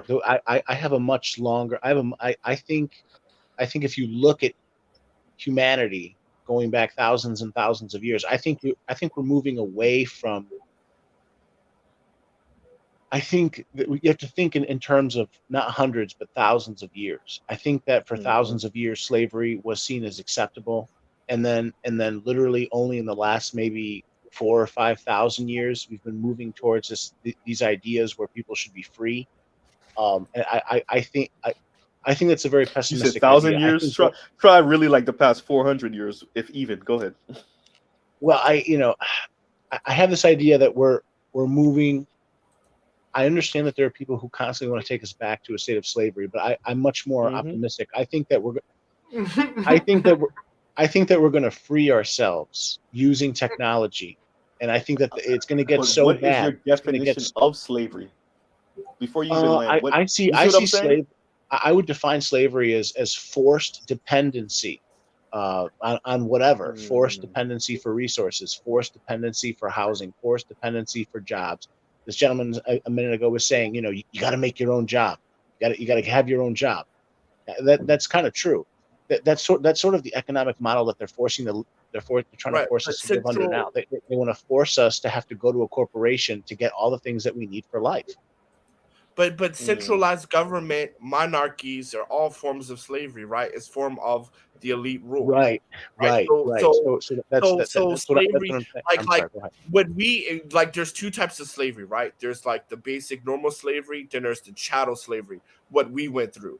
Now, a lot of times, because we're black people, when we talk about slavery, we instantly think chattel slavery, right? Because that's our experience, especially that's our experience in the Americas and through the transatlantic slave trade through Haiti, through the Caribbean and through America all the way up to Canada, right? We automatically think chattel slavery, but actual slavery is just what you said, dependency on a central rule. So ever since a central government, federal government, monarchies, whatever, slavery has been here, right? And then under that, you have a caste system, which America has is a caste system. Now, however, most people will be enslaved, right? They will be, because that's just how the masses work. However, technology is there for those of us who want to be free, off grid living, going abroad, SYSBM, passport bros, whatever, right? Digital nomads, whatever, right? There's opportunities to get out of this quote unquote matrix or slavery, whatever whatever superlative you prefer to use or to name. But at the end of the day, majority we do have the technology to free ourselves. It's just majority don't want to. And again, it goes back to or don't know how to, or don't even know that they're being enslaved in the first place. I would like to add this to y'all. I think what we're dealing with is people are losing themselves in their cell phones. They're losing themselves on social media. They're losing themselves in their Yes. own day-to-day hustle. So what ends up happening is while these things slowly start to entrap them, they're not actually paying attention. So I wouldn't say that they don't want to. I don't even think people know that there's a problem. They'll probably look at us like we're some crazy, tinfoil hat conspiracy theorists, and I'm okay with that label to a certain But extent. we are right? though, bro. Yeah. Like like come on, like I try to tell my family something like half the shit I be thinking about. They look at me like, oh, so you one of them, and I'm like, wait a minute, Right? like, Exactly. like come on, you go tell your parents like, I think the government is doing this and that necessarily. They're watching all your data, and they be like, what? And I mean, like, but I know for a fact if I get on YouTube right now and I go look up tractors, right? All of a sudden, as soon as I get back on YouTube again, for some goddamn reason, every commercial I get is about fucking tractor. That's not by fucking chance. That's the algorithm. But so this is what I always say. I don't think, because people look at me like a communist partially, and it's not that. I don't think the government does it by themselves. So the reason why I just mentioned the algorithm is to say like this is like a delicate dance between the corporate sector and the government, and in China, it's the government pushing the corporate sector to do what it wants it to do, right? In America, I would argue it's the other way around, right? And Hot Sauce is back up, so he could tell me if I'm wrong, right? Oh yeah, Oliver Grace's, and let me put that up. Oliver Grace's, they are ants, and he's going back to what was it? Was it The Simpsons or was it Family Guy when Yeah, Simpsons. You're right. It's The Simpsons. Simpsons with Bill Gates, right? When he was on the helicopter, and he was like, "They are ants." Exactly. But yeah, y'all go ahead. Mr. Z, quickly, I didn't get the link. Can you put the link up? I didn't see the link. Okay, I'll put it for up. the Okay. for Yeah, for the, spending luxury items. Yeah. Give me Well, one here's second. I'll put it here's an back up. interesting idea I would like to introduce. Or although, Oh, actually, as a matter of Mr. fact, Z. MGTOW, give me 1 second. Give me 1 second. Oh, sure. G, you can Oh, speak sure. whenever you're ready. After MGTOW goes. Go ahead, MGTOW. Go ahead. No, I just wanted to comment on what you just said. You just said like, ha ha ha, they are ants, ha ha ha. Remember that one scene in that one show? Well, I'm sorry to say this, but like, as I've gotten older, or how can I put it? Basically, to a certain extent, I actually agree with the elites. I mean, it seems like you guys are also agreeing with me. You guys, this one gentleman, he just made a statement. He's like, yeah, the average people, they'll always be slaves. See, so it's like we sort of see ourselves that way. Like I sort of, do you guys understand what I'm saying? Like, no, I think I understand what you're saying. I get what you're saying, but go ahead. Absolutely. I'll go after you. My life goal is to be an oligarch, to be a billionaire, and to treat people like shit. I absolutely is. And my life's goal is to get in the way of people like Hot Sauce. Yeah, me too. Fuck. I mean, my life's I guess goal I'm gonna be is shooting to at make Hot sure Sauce Hot probably 10 Sauce years from now. right? Hey, Hot Sauce. I don't want to be an oligarch. I want to be the oligarch assistant. I want to be an oligarch, bro. Because the oligarch look. Listen, the oligarch assistant get 100 million. Shit, I'm trying to go with him. No, but see the problem. So okay, so all I'm trying to say is, if everyone was trying to be like this guy, the oligarch, then humanity, we would collectively free ourselves. But No, we're not. But we we would don't. be. We can't talk about free market. We would be at each other's neck. We would murder each other. Open murder, not even this on is the some thing, light thing. Z. Like, go ahead. This is the thing we talking about social dynamics, right? The honest truth is, we ADOS, we wasn't raised to do that. MGTOW, after G goes, go ahead because I cut you off. So go ahead, G, and then MGTOW. Oh yeah, because I heard the brothers talking earlier. That's what made me come up. We not socialized to be anything. As the like, what Hot Sauce can attest. He from Philly. How many of your homeboys' parents was really getting him interested in stuff? See, how many of your homeboys' parents actually took them and went to the PTA meetings and enrolled them with tutors? See, one thing about Chinese people, they'll buy their kid a tutor. They're like, my kid kind of slow. See, black people got this weird thing where we don't want to admit that we don't know everything off the rip. Like, bro, you don't know everything. You need to learn some shit. But inside the community, like I told you the story when I was young. I told my friend about some shit I had read in a book. Then I gave him the book. And then he got mad at me like, man, you told me that shit like you knew it. You learned that shit from the book. And I was like, damn, where you think information come from? Oh, God, no! Oh, shit. That's a good one. That's a good one. No, because listen, this is what we dealing with. Nobody's slow. Nobody's dumb. Nobody's none of that. People are untrained. Hold on now. I didn't miss some. I'm not saying everybody, but I'm saying most people are just untrained. Okay, he's right. You see what I'm saying? I agree with that. People are I agree with that. untrained, yeah. I agree with that. Because in America, Zulu was like, wait up now. Yeah. No, because in America, most people is just, you know, they really not that intelligent. Like as far as, but America, they not slow either. But the people in America realize that the smart people of America, when they built the society, realized that. So what they did was they specialized everything. So yeah, you don't got to know how to build a car engine. Can you turn the screw? And we'll put you in a factory where you can just turn this screw all day. You know what I'm saying? And that's how they educated us in school. Whereas in China, they don't got no job for you. So they educating you to be an engineer or something. You feel me? Like they got job, but you know what I mean? It's a different culture. But go ahead, yeah. Go ahead, Mikto. Because I cut you off earlier. Go ahead. Yeah, no, I think that no, that's fine. No, that's basically about it. Like, it sounds like in a way we're all in agreement. Basically, it's like I've become like a misanthrope. I have this idea that like I don't want to save all of society anymore unless society wants to save itself. You can't do that anyway. Yeah. Well, that's the thing. In the back of my mind, I want to, free humanity, and I do. I really do. What do you mean free humanity? Like what do you mean? Because humanity free. Well, I have this idea that the ultra rich, the powerful, whatever you want to call them, they impose all these systems on us to control us. Like you get up. They don't. No. Listen, the rich and powerful do what they do to give you something to do. Yeah, right. Think about this. What would you do all day? Do you have a vision to build an advanced society? I do. So what do?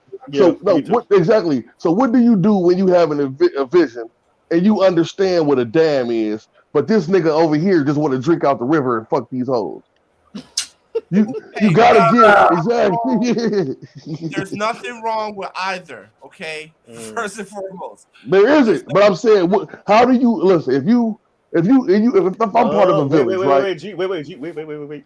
Go ahead. A little bit of pushback to Hot Sauce, because I agree with him. But the problem, so this goes back to right where I started with the video earlier. The powers that be, and this is where you get neoliberalism. No, neoliberalism said you gotta compete. So when you said there's no, I don't know whose vibrator is going off. I don't know what y'all doing in the background. Oh, that's my I got the what's the name of this shit? What's the thing? What's got Zulu, Discord you your going hair off? clip or you got? My Discord is going off, man. My Discord, it just be. Okay. I be getting 1,000 messages and shit, man. Flames, but no. So I think so. The elites dictate through neoliberalism that everybody competes. There is no, I want to go and fish and pipe my 15 wives. No, that don't exist no more. You will compete the way we say it. We set the rules, and you will compete in this prescribed way of competing. I'm not competing the way you guys are competing. Right? Go ahead. You still gotta compete though. Yeah. Yep. Well, I mean, I'm competing because I'm trying to get into the fucking fold. Right, I'm trying to get into the brotherhood, right? So that's why I'm competing. I'm not competing, quote unquote, to be like fuck society, man. I'm trying to get into the brotherhood. I want to get in there where I want to be in the bowl lane like Oprah. Shit, let me in. Niggas said, make me Oprah or Obama.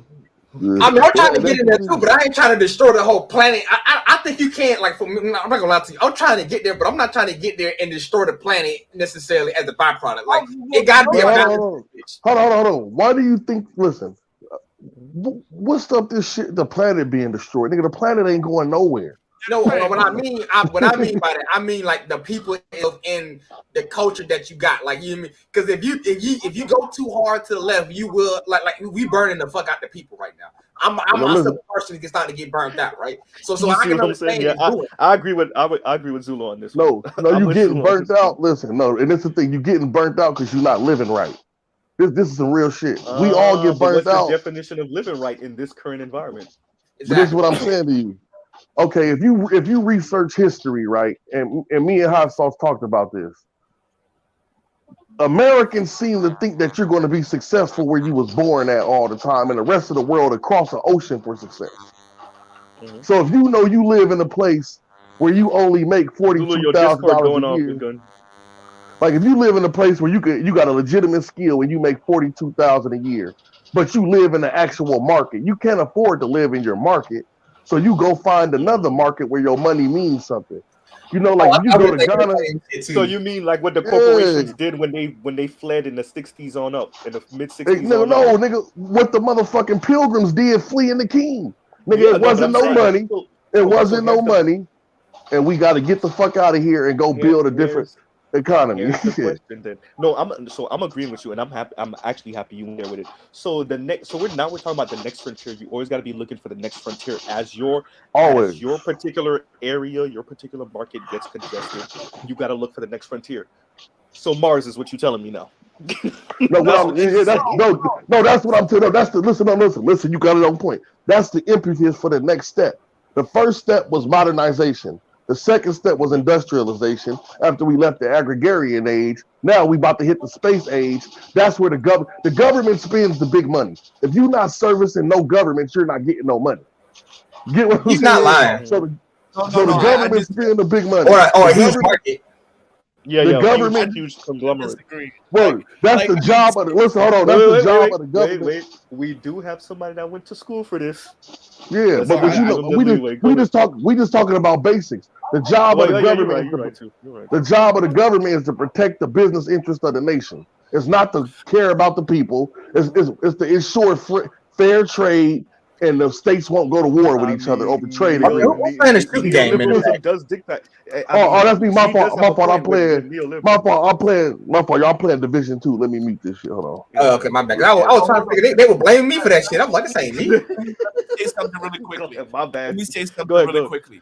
Go ahead. So when we're talking about, when we're talking about business making money, when we're talking about the bottom line for investors, right? Your biggest expenditure is going to be human capital, right? So you always want to put and move your companies, your factories, your industries, whatever, where your human capital is going to be as low as possible. Bro, your Discord. Because somebody's going off. Is that you, G? No, G's muted. So it is you, Zulu, or somebody. MGTOW, that can't be me. Because mine ain't making the noise yet, so that can't be me. I'm listening to it. I'm looking at it. Okay, let me see. Yeah, I don't know. It just went away now. But okay, anyways, it was MGTOW. Okay, go ahead. So 60% of your costs, your expenditures, and things like that. So you have to lower your capital, your human capital costs. Now, I would say space is a lucrative industry, but I would say the new frontier is probably Africa or ocean exploration. I'll probably say those two are probably the next two big things where you would make money. Colonizing the oceans, like trying to find a way to live in them or on them or something. Just like pharmaceutical, ocean in regards to pharmaceuticals, ocean as far as being a breadbasket, right? Because someone said the digital frontier also. Someone said that was actually a really good. I think we're automation, but we're kind of here with automation, right? It's kind of like here and now. But with automation now, you need like big money to play in that, right? But but frontier is like where you can take a little bit of money and then turn around and make fortunes. That's what I understand frontier to be. And so I would say ocean exploration, and probably developing countries where labor is short. Let me shout out Like this for person. example, Thanks Gail Gammy, real quick. Thanks Gail Gammy yeah. for the super chat, for the the $2 super sticker. And thank you Aquateki for the Cash App. Right, so let's get that out of his way. And go ahead, Like, Cosmos. my farm staff, like for example, my farm staff, like we got 30,000 chickens, right? 30,000 laying hens. We provide- Zulu, that's you going off. So anyway, like our labor, we pay motherfuckers $100 a month, right? Right, and you know, I can I pay them more? Absolutely. Will I pay them more? Absolutely not. God damn. You gotta pay him with something. No, he is giving them something to listen. Now let's go to that point. That's the thing about that's the thing about black people. This is the horrible thing about black people. Our liberation is founded in communistic principles because we didn't have shit together because we came out of the same predicament. Now, what happened was over the years, a group of us have separated themselves from another group of us with their acumen. So their intelligence and their business savvy, and we're going to face it, some white people just like them, they done separated themselves from the rest of us. And what people got to realize is what Hot Sauce is talking about is that's how the world really works. Like, nigga, the people that started this country was not the America live that. It don't matter. You see what I'm saying? No, it don't matter. It don't matter because some of us is gonna do it anyway. No, I agree with that. I agree with that. We're not gonna save everybody, but it's hard to talk to a person that don't understand certain basic principles about the world. Like if you can't tell a person that, listen, if you can, I've talked to people and they think that it's the same everywhere. They think that China's like America and Africa is like America, and I keep telling them like it's not like that. It's not the same. And everywhere is kind of capitalist. All you got to do is take that money. You talk about you want to start a business, go over there and start the business. They got the same amount of people, and you could do it for less. But niggas is comfortable. Right. Yeah, and what people don't realize. Well, let me say this real quick. Go ahead. Let me just say this. Like, so for example, right, when we talk about e-commerce, right, the reason why I'm not in America is because the largest e-commerce is in China. And it's cheaper to do it here in China, and the market is bigger than in America. When it comes to business, man, call me Mr. White Man. I'm telling you, Mr. Hot Sauce White Man up in this motherfucker. But this is what I'm saying, Hot Sauce. It don't got nothing to do with white people. It's just smart business. And white people wasn't the only ones doing it. Smart business dictated by who? But let me read these two. But no, but Dwayne go ahead. says, Dwayne Road, thank you for the super chat. He says, y'all scratching the surface on topics. We are. And we ain't going to it's just YouTube, bro. You trying to get us thank you. He want my channel get ixnayed. Okay, go ahead. Y'all go ahead. But that's the thing. It's not a white people thing. It's an intelligent people thing. And we think we stupid because we was held back from intelligence. That's why they didn't want us to know how to read. That's why it became a part of our culture. And then our dad, like if a person, the average people is not teaching them stuff. You're not learning how to do certain things that are supposed to be basic knowledge. So when you get out here, these people have an outrageous advantage. Yes, that's true. They have years and years advantage, but the information age killed all that shit. The information age then killed everything. You could go get a solar panel and have a solar generator and you got electricity forever. But a nigga not trying to go spend $1,900 and spend $10,000 on solar panels because he want to buy a necklace. Facts. You know what I'm saying? So you could go build a whole business in an internet server in Ghana for $60,000. But niggas don't want to go to Ghana because nigga they don't got bitches with weed running around with orange hair and strip clubs. You know what I'm saying? Come on, bro. That's the worst of us, bro. We talking about the worst. We talking about at least the men in them. Listen, we talking about the best of us too, nigga. You don't want to go nowhere where you can't celebrate your rewards. Americans don't travel. Americans don't travel. Americans don't exactly. Americans got a very myopic view of the world, and they think everywhere is poor except America. And I be telling niggas like, they make every place else in the world look poor though. But that's by design. They make every place else like, dude. When you hear about South America, bro, you hear about floods. You hear about people migrating over here. You hear about Africa. You landslides. But listen, but now we about to talk about intelligence. This is where intelligence comes in. Okay, if this was fucked up, if everywhere was poor, how the fuck everything we got come from somewhere else? It's about So refining the resources, right? So you keep. But no, listen to what I'm replacing- saying. Americans think. Listen, American society has a good propaganda machine. Where you think no, where not you think a good. Wait. Not a good propaganda machine. The best great propaganda the machine. best. Go ahead. So Go ahead. the average African American, he's so enculturated with the bullshit of America, he don't know shit. Yeah, that's everywhere. People That's prejudice. average American, bro. Because I just talked to Yeah, one of my but white people- homeboys. All he said was like, Yeah. bro, I said, But what's your the- three most important thing? He said guns, God, and freedom, bro. Yeah, but the reason a white boy like that is because his granddaddies and them already came and did the work that you need to go do over there. So he could be like that because he could be like that because his grandfather is part of a corporation that they started in 1951 cutting logs in Oregon. And they, you see what I'm saying? It don't matter. It's not about being poor. It's about your position in society. G is right. G is right. It's not about everybody poor. Black men as a collective were never really frontiers to build something for themselves. He's right Yeah. about that. So European we people all came over to America to do that shit.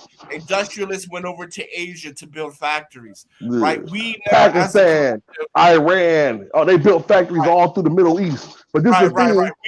we never, as a collective, went somewhere, built up infrastructure, business infrastructure for Black people in another country. And yeah, he's right. He's right. And He's then, right. and so, because of slavery, we think it's about them hating us. That shit was they probably do hate us, but it was more of an economic move than anything. They needed the labor to build their vision that they had. Right. Everybody used slave labor. Now we the most recent group of slaves. That's what we going through. We the most recent. We the last group of people to be freed on the planet, far as slavery wise. And it wasn't that long ago. And niggas don't understand. Well, that was 1900, man. 1900, bro. That shit wasn't that long ago. Yeah, 100 years, bro. No, y'all agreeing with each other. Y'all just saying it differently. Think about this. The average home mortgage is 30 years. So if you get a mortgage for 30 years, 3 of your grandpas ago, y'all were slaves. You see what I'm saying? I know my grandfather, and I've seen my great grandmother die. Yeah, my great grandmother was a slave. My great grandmother was born a slave. Yeah. So, you see what I'm saying? What? So we got. I'm 44. My great grandmother was a slave. Me and Hassas talk about this all the time. Niggas got to leave America, bro. We got to leave. We the only slave population still in the place we was enslaved. Yep, we gotta leave. Gotta build some shit, infrastructure, and the thing is, we got the knowledge. And the thing is, we already built America, so we got the knowledge.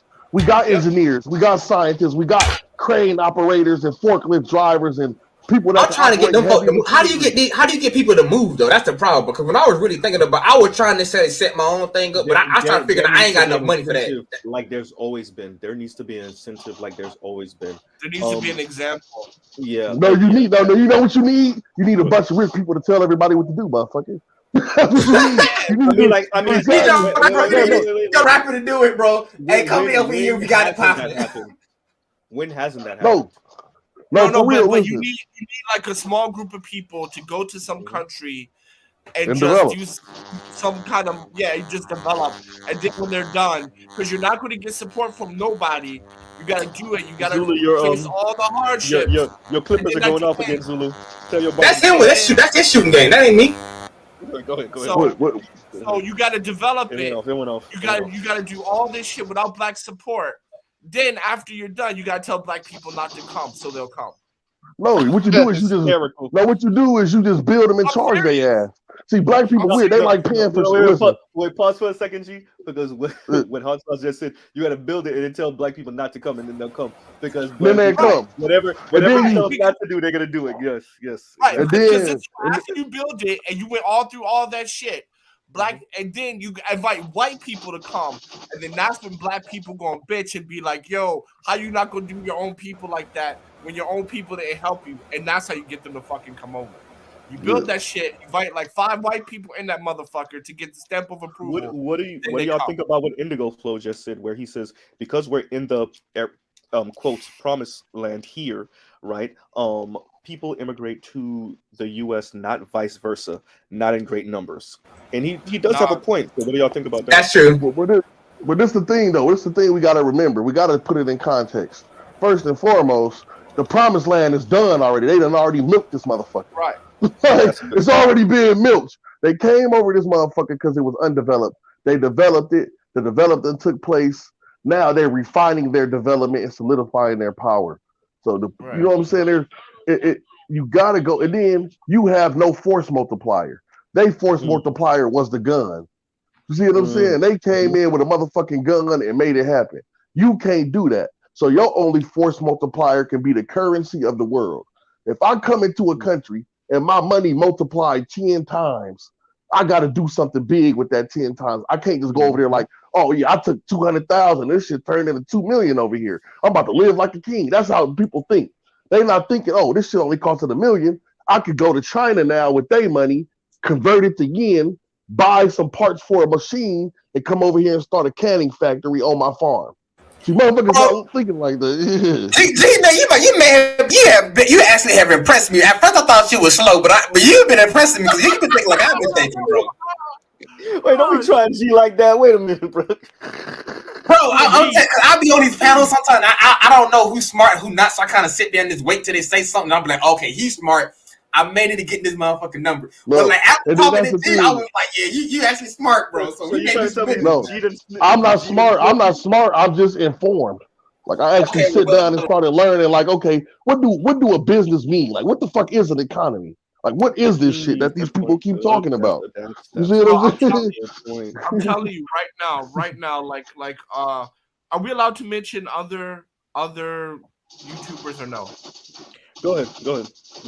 All right, so one thing that I want to do, and actually, China. Like I never really got interested into Africa until I started living in China, because China does so much business over in Africa, and you could just see all the opportunities. And one of the things that O'Shea has right, O'Shea has businesses in Africa, and I have some too. I have some in Kenya, but I actually want to build a city in Africa, but this is gonna be like 10 years down the road, right? I don't have enough money yet. But I want to build this. Hey, Mr. Oli, hold on. I'm gonna stop you, oligarch. As soon as you do it, call me and I'm gonna come over to Ghana with you, and I'm gonna be your internet service provider while you building that shit. I'm doing the same shit, bro. It's in Uganda. It's gonna be in Uganda because hey, bro, me and you on the same game plan. I'm trying. I already got myself a small little what do you call it? Not a hotel. What is it? Apartment over there. So that's what I got already. No, I want to build this. I'm not trying to build a city. I'm trying to sell you shit while you building a city, hot sauce. So look, okay, I'll use your shit long as it's not fucked up.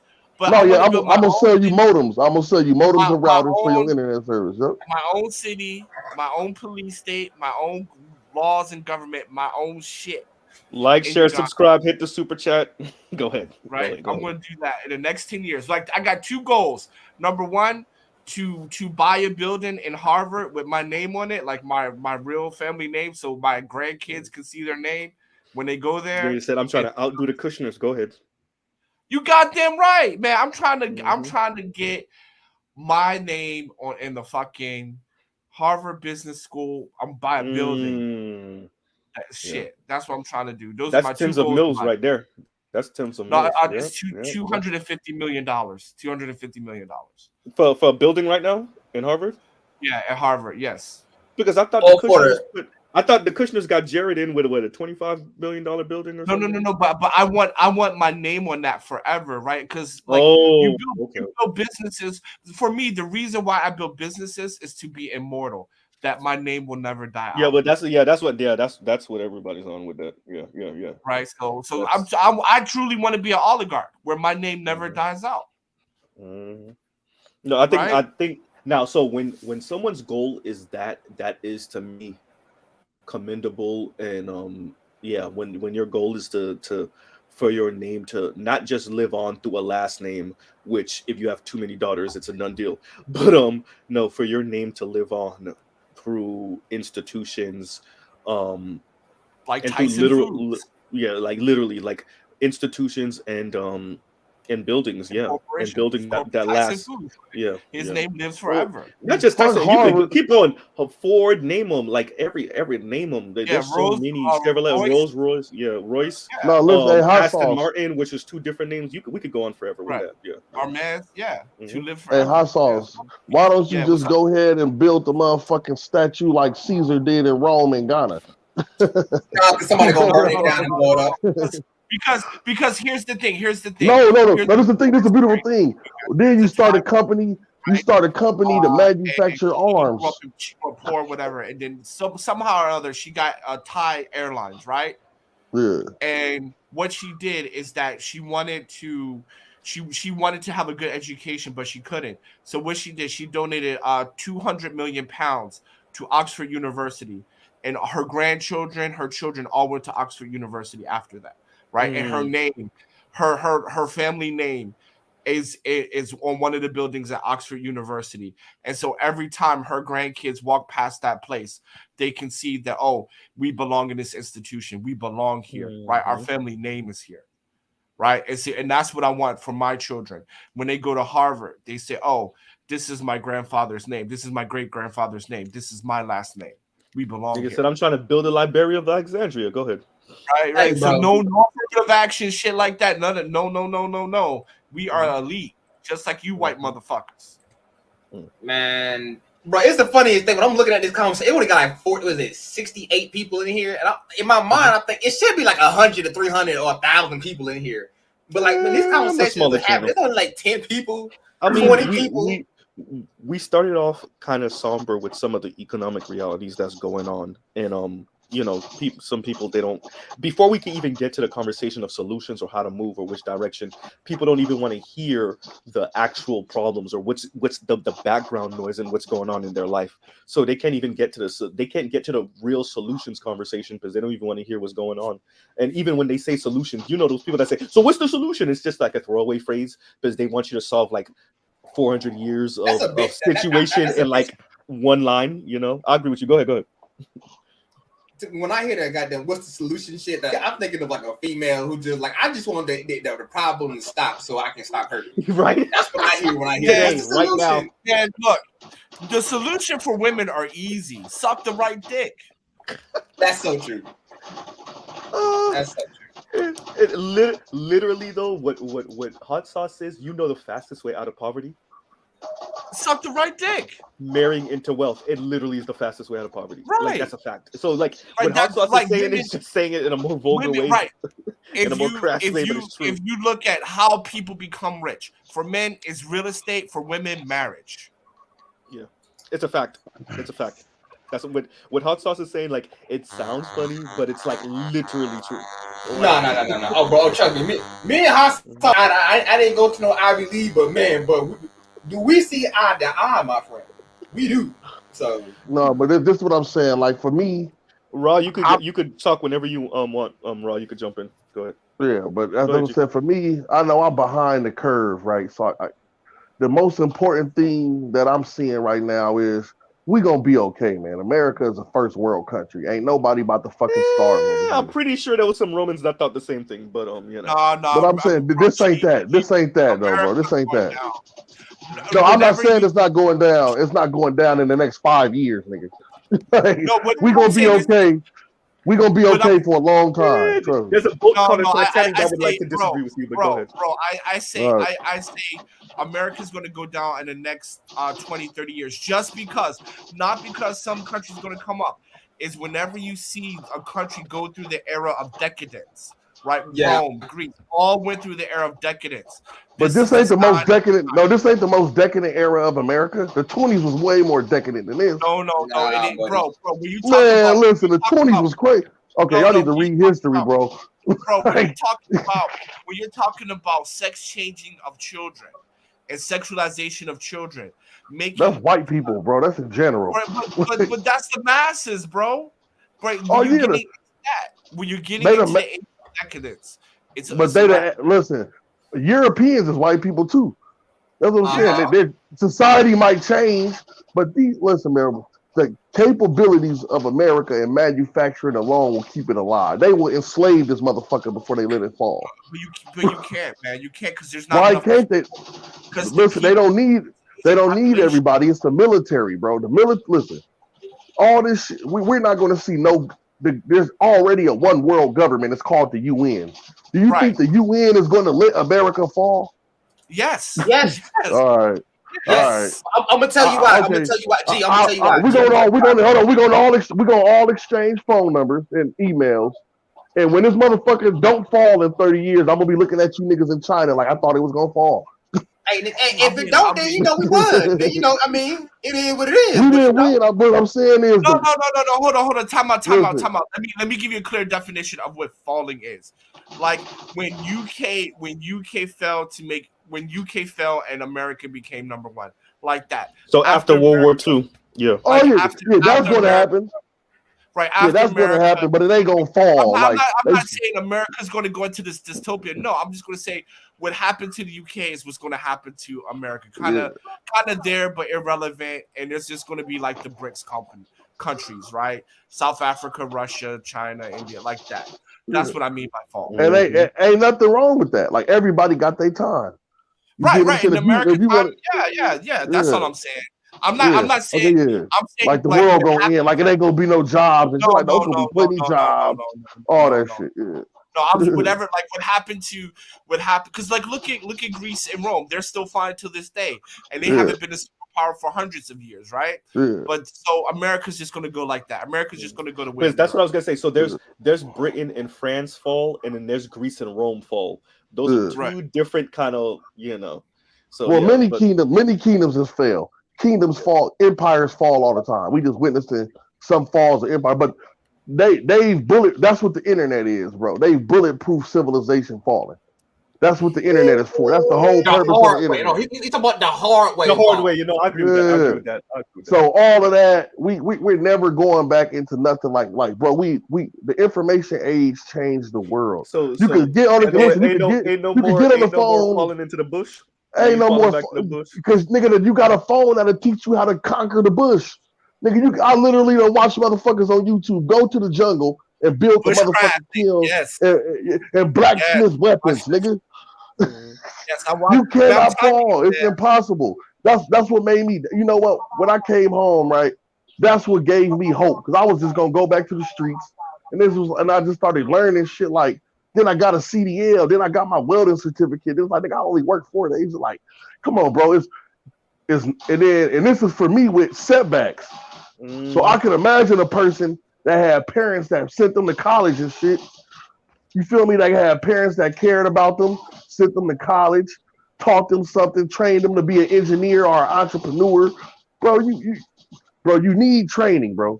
You can train yourself too, but you need actual training from people who do this shit. Yeah. You need training. Anyway, I'm sorry if I may interrupt. I do have to take off, gentlemen. But just to add to what this gentleman was saying, I also have my CDL. I have my A-class CDL. I'm a trucker, and I sort of push that on all the young men that I come across. In fact, I'm mentoring two young men right now.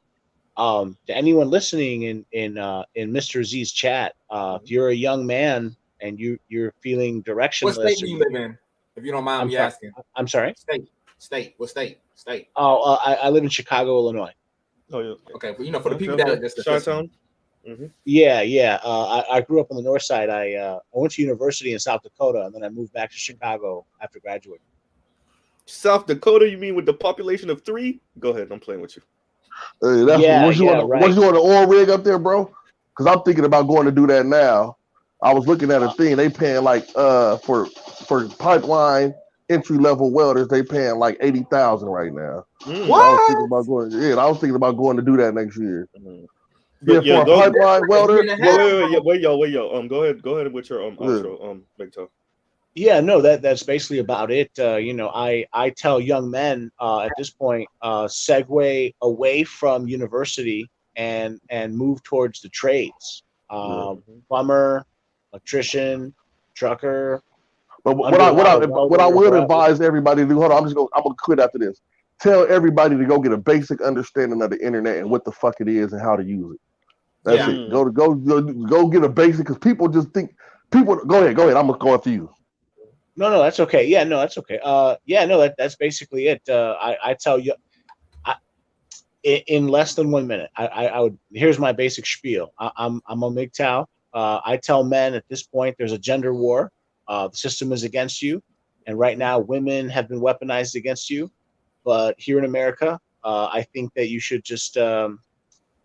There's still upward mobility. I recommend the trades. I went to university, but I ended up becoming a trucker. I'm making maybe just over 70,000 a year. My goal is to buy 2 or 3 multi-unit investment properties, probably like in Indiana or some Republican state where there's certain policies that favor landlords and not so much tenants' rights.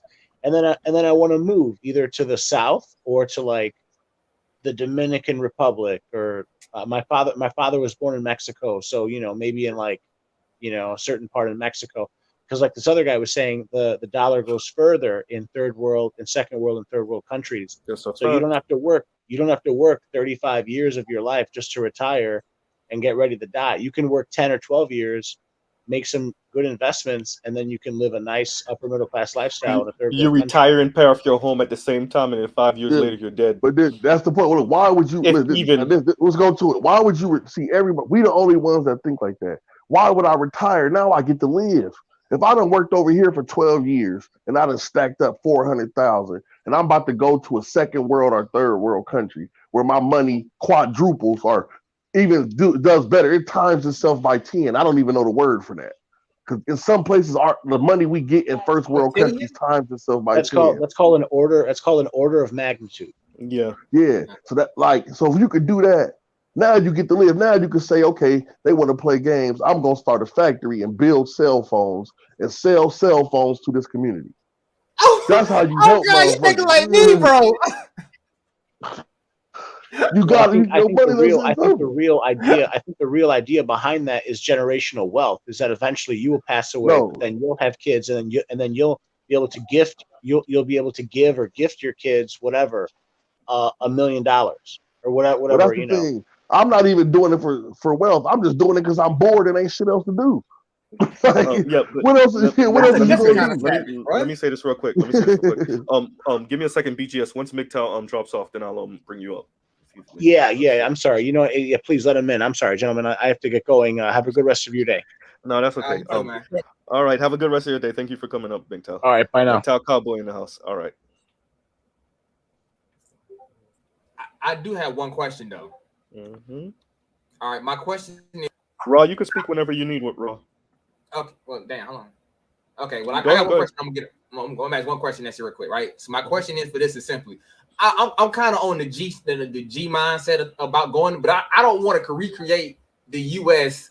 in whatever I go to, because I don't want to bring the problems that we got here directly over there. With the extreme classism, whatever kind of the what part of it, how do you mention this? The negativity of some of the systems, or the negative parts. Like, you want people to aspire, you want people to work hard, you want people to build systems and build themselves and have families and all that. But you also don't want some of what else is here, right? Some of the toxicity. Like the advanced kind of, or does the toxicity come with it? That's another question. But go ahead. Yeah, because I don't basically want to go to a new environment, set up a new environment, and and start better the environment. That all of a sudden, like, we basically created America 2.5 or some shit just in just in Africa. Hey, and then I gotta move from Africa, or my grandkids gotta move from Africa now to fucking India because we didn't create it. You know what I mean? I'm like, can't stop it. Yeah, tell them, BGS.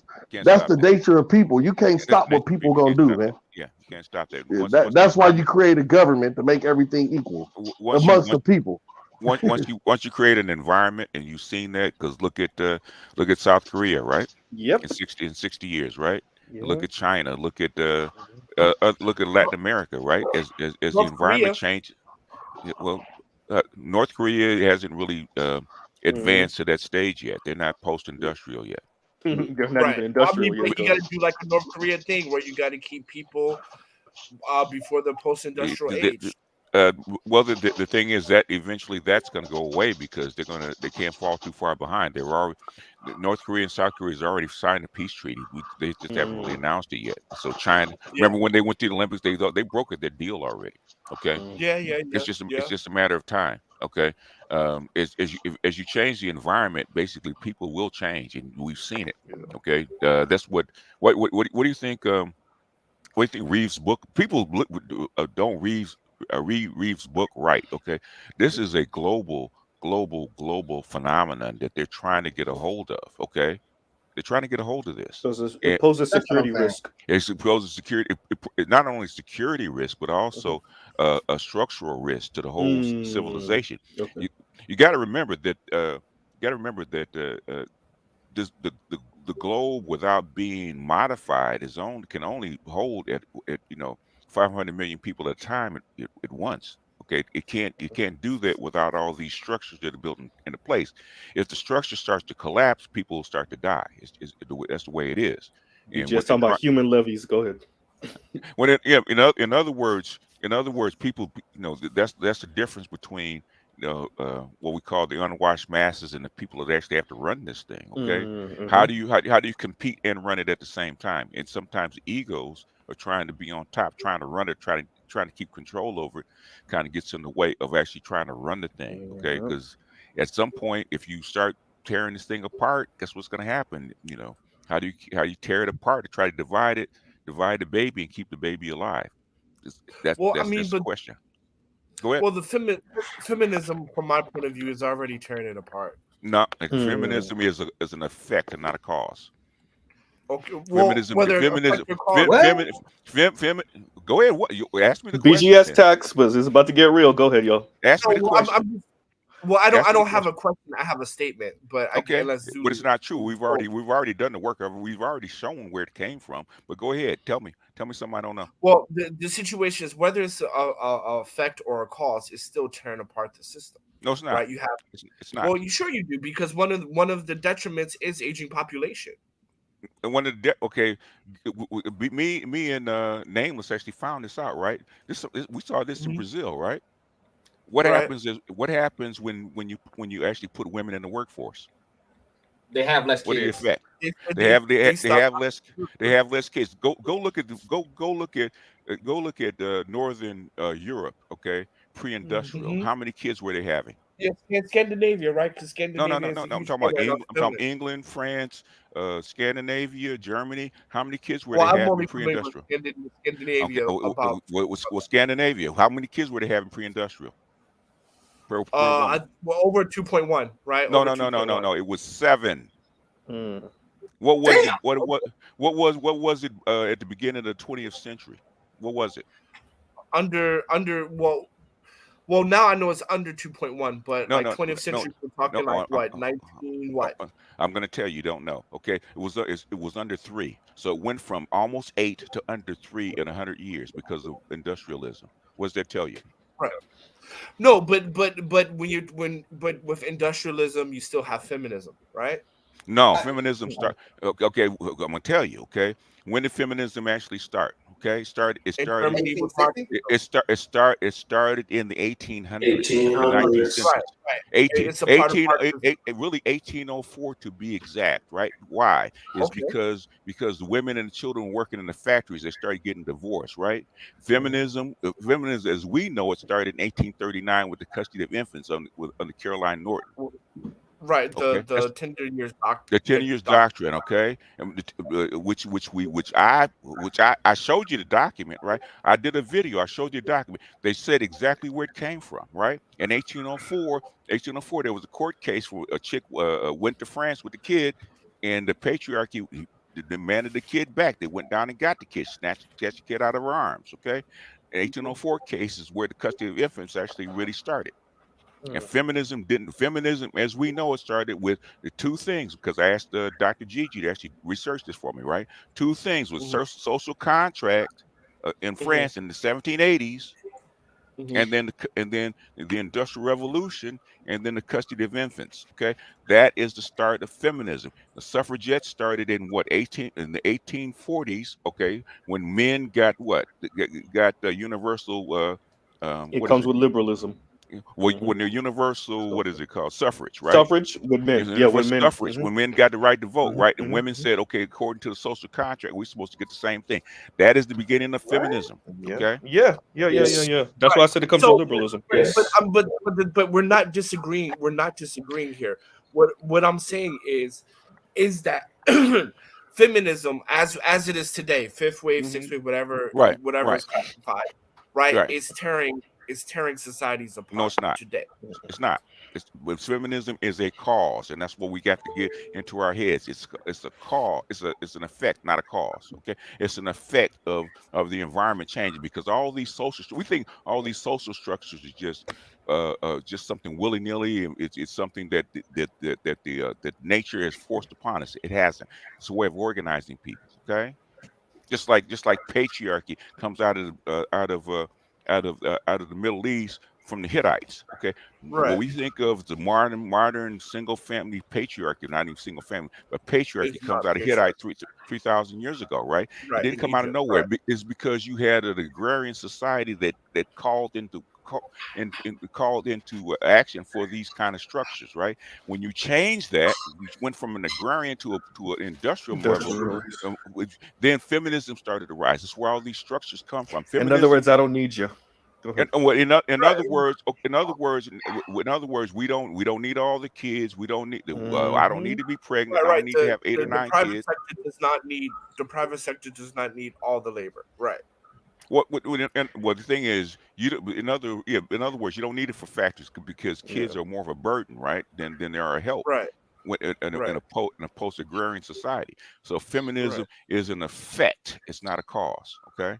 So feminism. I'm not debating that. I'm not debating that. But what I'm saying is, what we have today as far as feminism is tearing the society, and I would say that is the major cause of the modern epidemic. Right. I'm not debating whether it's a cause or effect. I'm saying today, I would say that feminism today is the epidemic on so many social problems that we're having today. If you take the infrastructure, right? Say you take the kind of Africa, right? You take the infrastructure away, what's going to happen to feminism? It's going to fall apart. Right.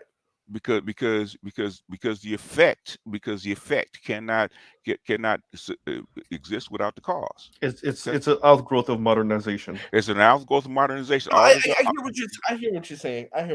In other words, we're focused on feminism and not the underlying structure that causes the social feminism. programs. The social programs that cause it. Right. Yeah. So right now, what you have is under MGTOW is an effect of all these things, right? In other words, you go all of SSBM, you go too far, the pendulum swings too far to the left. Guess what happens? It's got to swing back. So this thing about boys, thing about changing laws, the thing about trying to eliminate abortion, all that kind of stuff, is starting to swing back to the right again. Okay, it's swinging back to right because it has to. Because if you have an unfair deal for males, and it's what they're finding out. Okay, you can swing to the females all you want. When it's an unfair deal for the males, guess what they're not going to do? They're not going to participate. They're going to check out. Right, if they check out, what's going to happen to your system? It's going to collapse. So now they got to swing it back to the right. And basically, the manosphere, the MGTOW, all this kind of stuff is that response to a pendulum that swung too far to the left. And I saw this when I first got in MGTOW. I said, oh shit. When my first year I started hearing talk, I said, I know what this shit is. As soon as I heard it, I know what this shit is. They don't even know what it is, but I already know what it is. I know what they're calling for. Okay. It's a refuse. MGTOW, the manager, is a refuse-nick, okay, movement. I am not going to participate in this fucked up system if I can't get my just fairness. If it's an unfair system, what type of social contract is this? In other words, I can say no. It goes all the way back to the plebes in Rome, right? Mm-hmm. When the patricians were taking all the land and taking all the money, and basically the plebes were starving. Guess what the plebes did? Fuck this shit, I'm out. They left. So same thing with the Pilgrims, same with the farmers in Greece. They left. Okay, when you left, They all and the thing is, what happens to the system if it leaves? Okay, the Pilgrims are just a small group of people, right? What happens Right. when you have hordes of people just say, I'm out of this system. I'm not going Right. to be here. I'd rather starve out there in the hinterlands, okay, than Right. be in this unfair system. Then guess Right. what? Guess what? The rich people can't run a system. They can't. No, they can't. Okay. You need everyday workers. You Bro. need Fuck, I everyday mean, workers. like I'm agreeing with you because I'm not in America. I'm like fuck that. So you know, bro, I'm living. So where you are, where you are at 5,000 years, where you are, they understand that more than anybody else. Okay, they Right, they right. understand people. Okay, the people that run that system understand you cannot run this system if Yeah. you don't have the consent of the people. Well, the funny Listen, thing, yes. the funny thing is now they're trying to dumb down the people, right? They're actually they're actually taking away the emphasis on education, the emphasis on after school programs, right? Oh, Because they that? realize they bitching them. Who did that? Where did they see this first? Where did they see it for America? Yeah, Bro? it's called America. What do you think happened in the They saw 80s? that. They saw that shit because their women are too educated, and so now they're not getting married. So China's like, nope, fuck that, no more school for y'all. Give me a second, Right? you guys. No more super chat. Thank you for the super sticker. From Indigo Flow. Thanks for the super sticker. And Rod, you was saying something just now? No, I mean, how sauce was going, where I was going, like, okay, you can do it with the consent. In terms of consent, people's ignorance is consent. So, exactly what he was saying as far as like, stop shaving, Zulu. That's not me. What do y'all keep saying? That is not me, bro. Like that gotta be somebody else. No, it's you. It's got to be you buzzing, man. That's you, bro. All right, hold on. Let me mute my shit again. I'm on mute. Yeah, so I just want to stop using that toy with your Chicago chicks. Go ahead. I just want to say this one thing because you know in China they don't give a fuck, right? There was 3 huge educational companies. They shut down $1 billion industry in a matter of 2 months. They did not give a fuck. All right, but I do have a question. So while we got to I noticed that it all fucked up, but I don't really care. But like, you used to be able to industrialize and just keep women at home. Like in my mind, I think you should still be able to do that. If you have more boys being born, you can still industrialize, but just use the men. The thing is, okay, you have to have. What are you giving the women back to participate in the system? That's what I'm saying. How do you live and be happy? Be a housewife. No, wait. Now listen to me. How do you justify it? You're jumping to conclusions. You have to give. At some point, you have to give the other group of people what they want. Is that what they want? Yeah. Or they're going to feel discriminated against. Or they go. Or they, guess what? They're not going to do. They're not going to participate. Right. They're going to check out. I want to. I'm gonna say, fuck it. Okay, basically, I'm trying to figure out. They ain't got no really choice. They women. I mean, I ain't really trying to be like that. Come on, man. Come on, dude. Man. Come on. First of all, those women have parents, fathers, and mothers that's not going to stand for that shit either.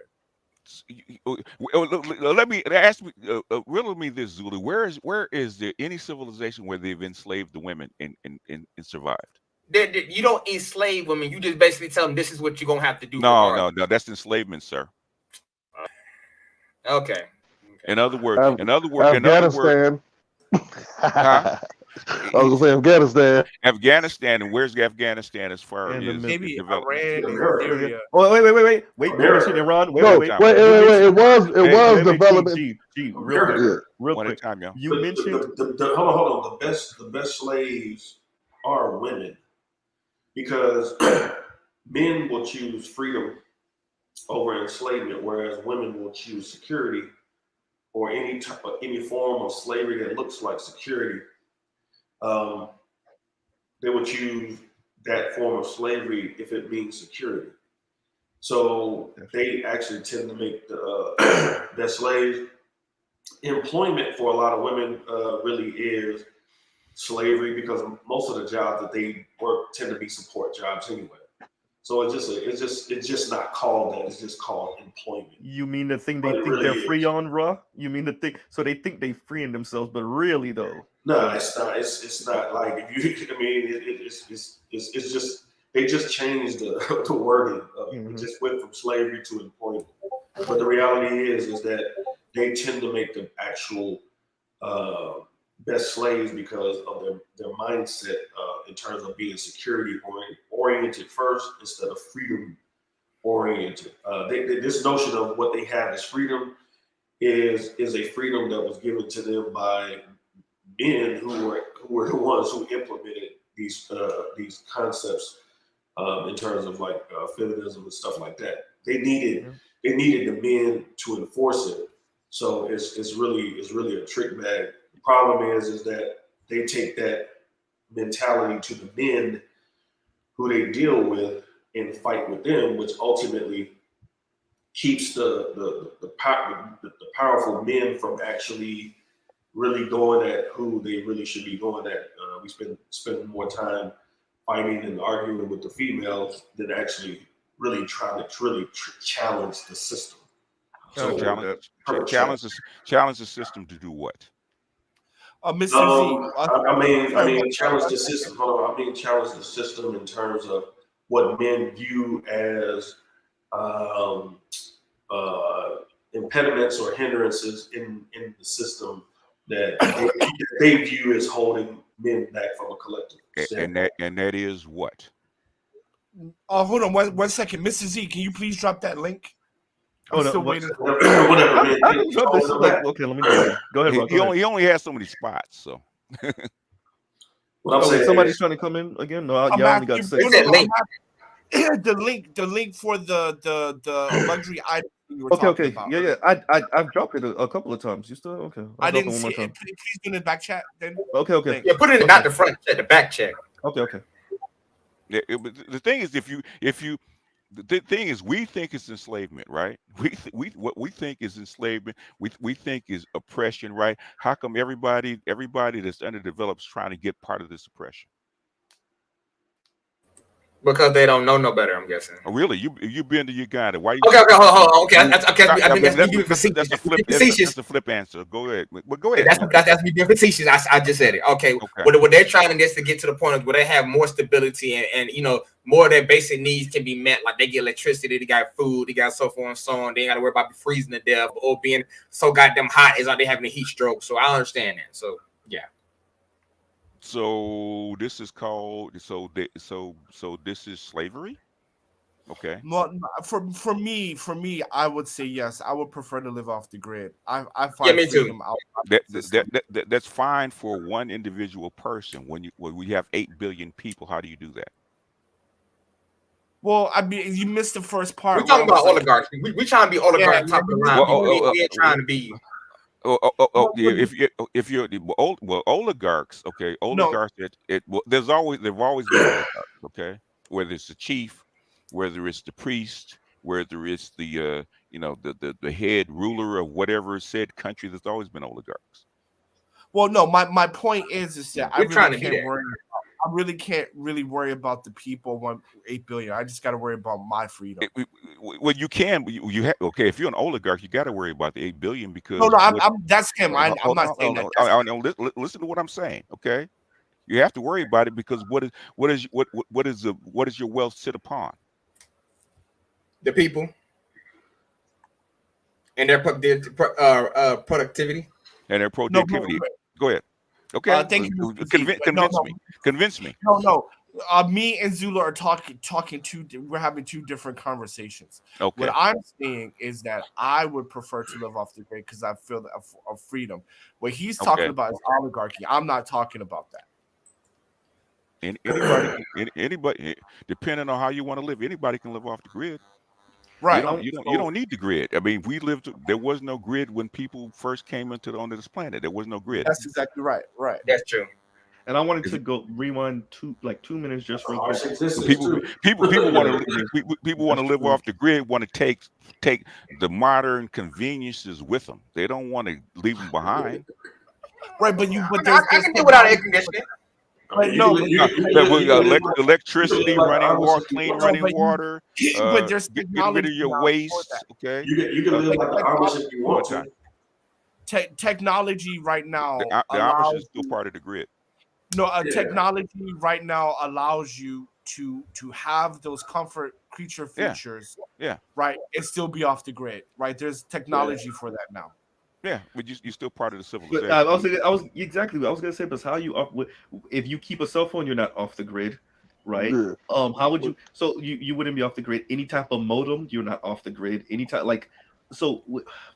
I guess what you're saying is kind of. Listen, man. That wasn't my original question. Okay, you guys can't all talk at once, one at a time. Yeah, I want to go back to my original because I'm getting a headache. You guys talking at once. Okay. Yeah, I want to go back to my original question because my original question was basically we kind of went off at was basically what I said was, all right, from my understanding, you can have a developing society and women not be part of the workforce. That was my necessarily my. Before anybody say BTS, let me get this one example. Anybody see what's going on in Iran right now? And what? That was one girl that ended up dying at the hands of the morality police, and the country is upside down right now. So I don't know, Zulu. They have a feminism push in that area, though. That's true too. That's true. Because they're upset over this one person, right? Because it's a straw on the camel's back. They've killed women before. That's not the point. Okay, that's not unusual. Okay, just like that fruit salesman that burned himself, right? That caused the Arab Spring. Yep. So the thing is that which straw is going to break the camel's back? Nobody knows which one that is. So in other words, instead of focusing on that one person, go start at that point and go backwards and see where the first straw fell instead of the last straw. Exactly. So this is what I'm saying is right. If for my understanding, I'm trying to keep the population still at a decent. Like I'm trying to build it in my mind where it still functions and you still have some kind of line of succession. Like so, where you basically the men still necessarily work. So you have 4 or 5 a woman that has 5, 6, 7 kids, right? You have 3 or 4 of those, and maybe fucking boys, right? Those boys go out. The system still necessarily operates as it's supposed to operate, and necessarily, and you don't have the ill effects of necessarily having women outside the home and all this other thing, and the system is still should still keep moving. Exactly. That's what my thing is. Okay. The thing is, okay. 52% of the global population of females. How do you sell it to them? What, them staying at home and being housewives? How do you sell it to them? You ain't gotta work. You ain't gotta struggle. No, it's not gonna work. Remember, they've been told one time. Real quick, G. Remember, they were told working. This is what me and Ro was just saying. Remember, they were told working is freedom.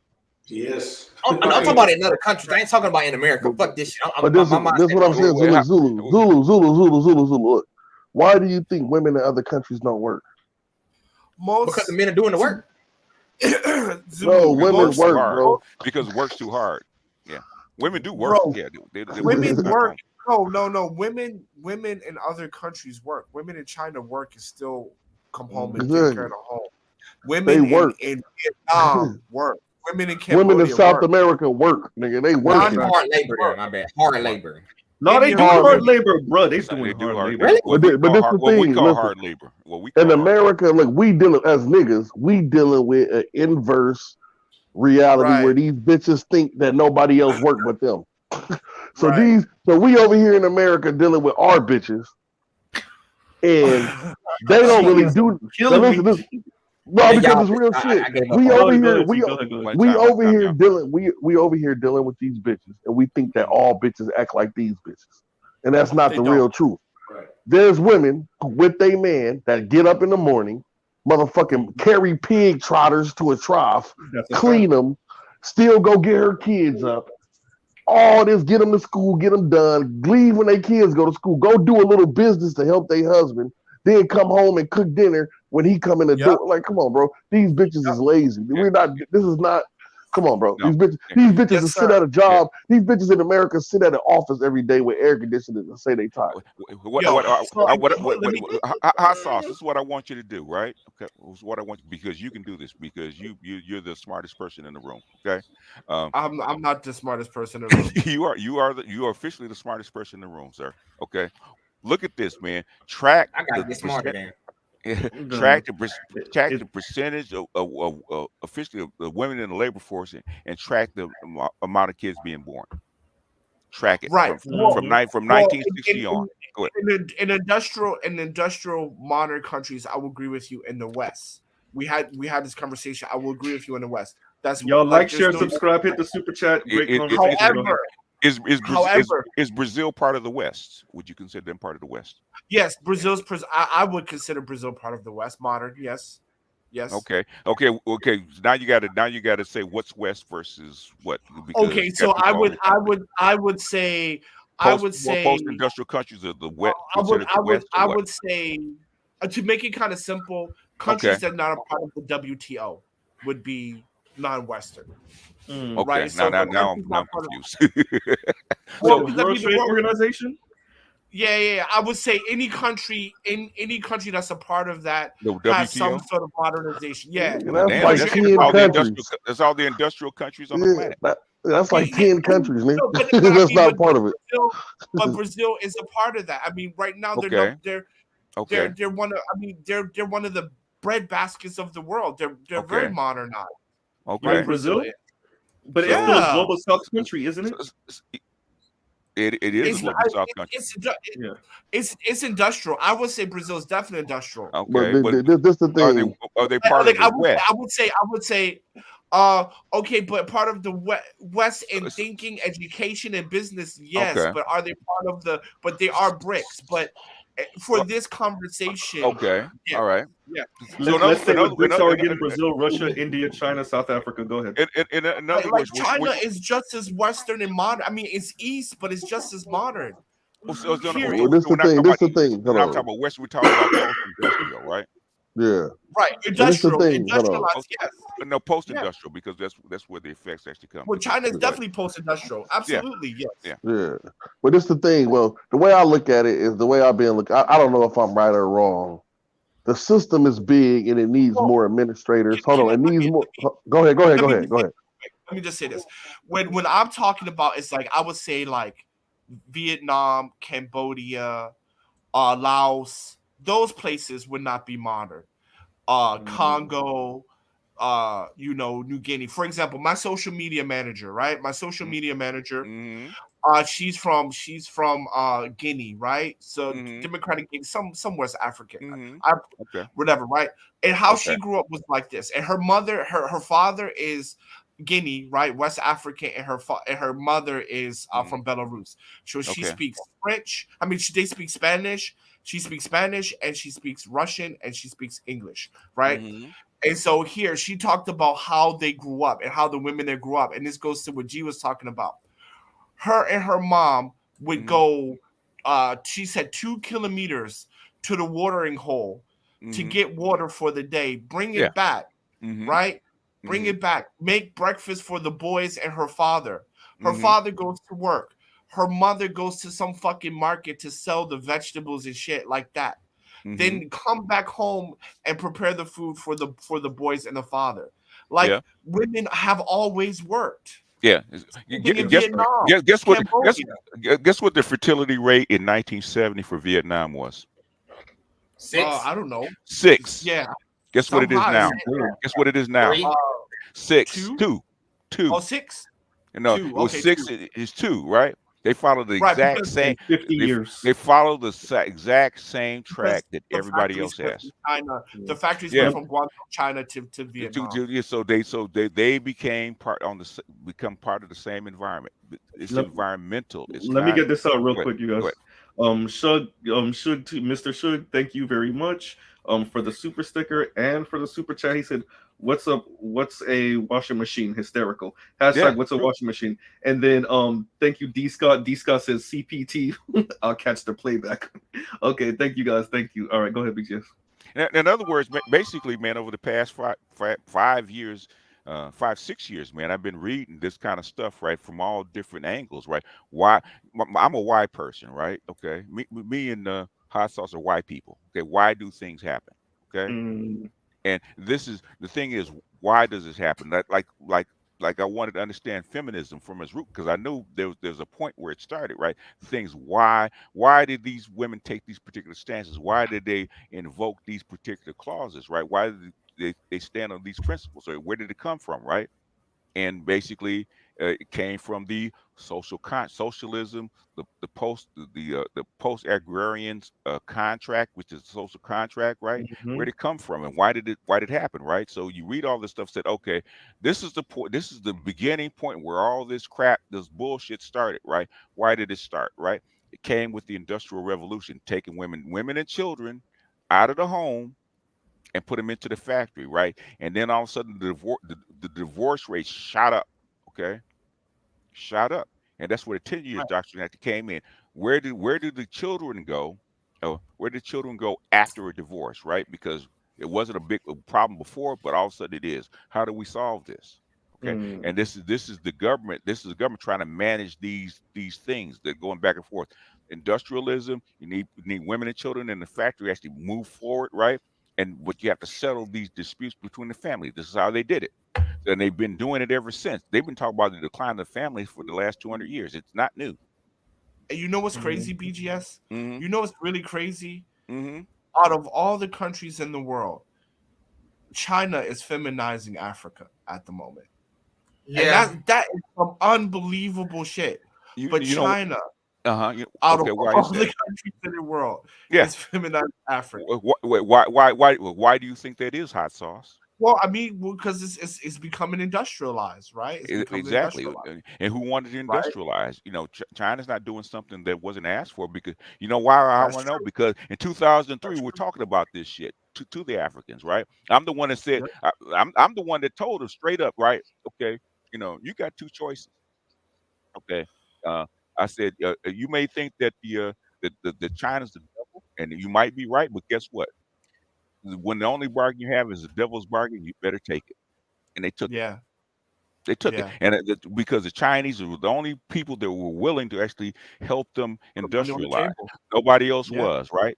So basically, if you go on dance to the music, you got to pay to the piper, right? Feminism comes with it. Look at the S in the bricks, right? South Africa, right? What is out of wedlock birth rate in South Africa? Where did it come from? I already looked it up. It's No. It is No, 60%. that shit is like 80%. I do not believe that. Kenya and South, I've been there. Okay. Like everybody's a single mom.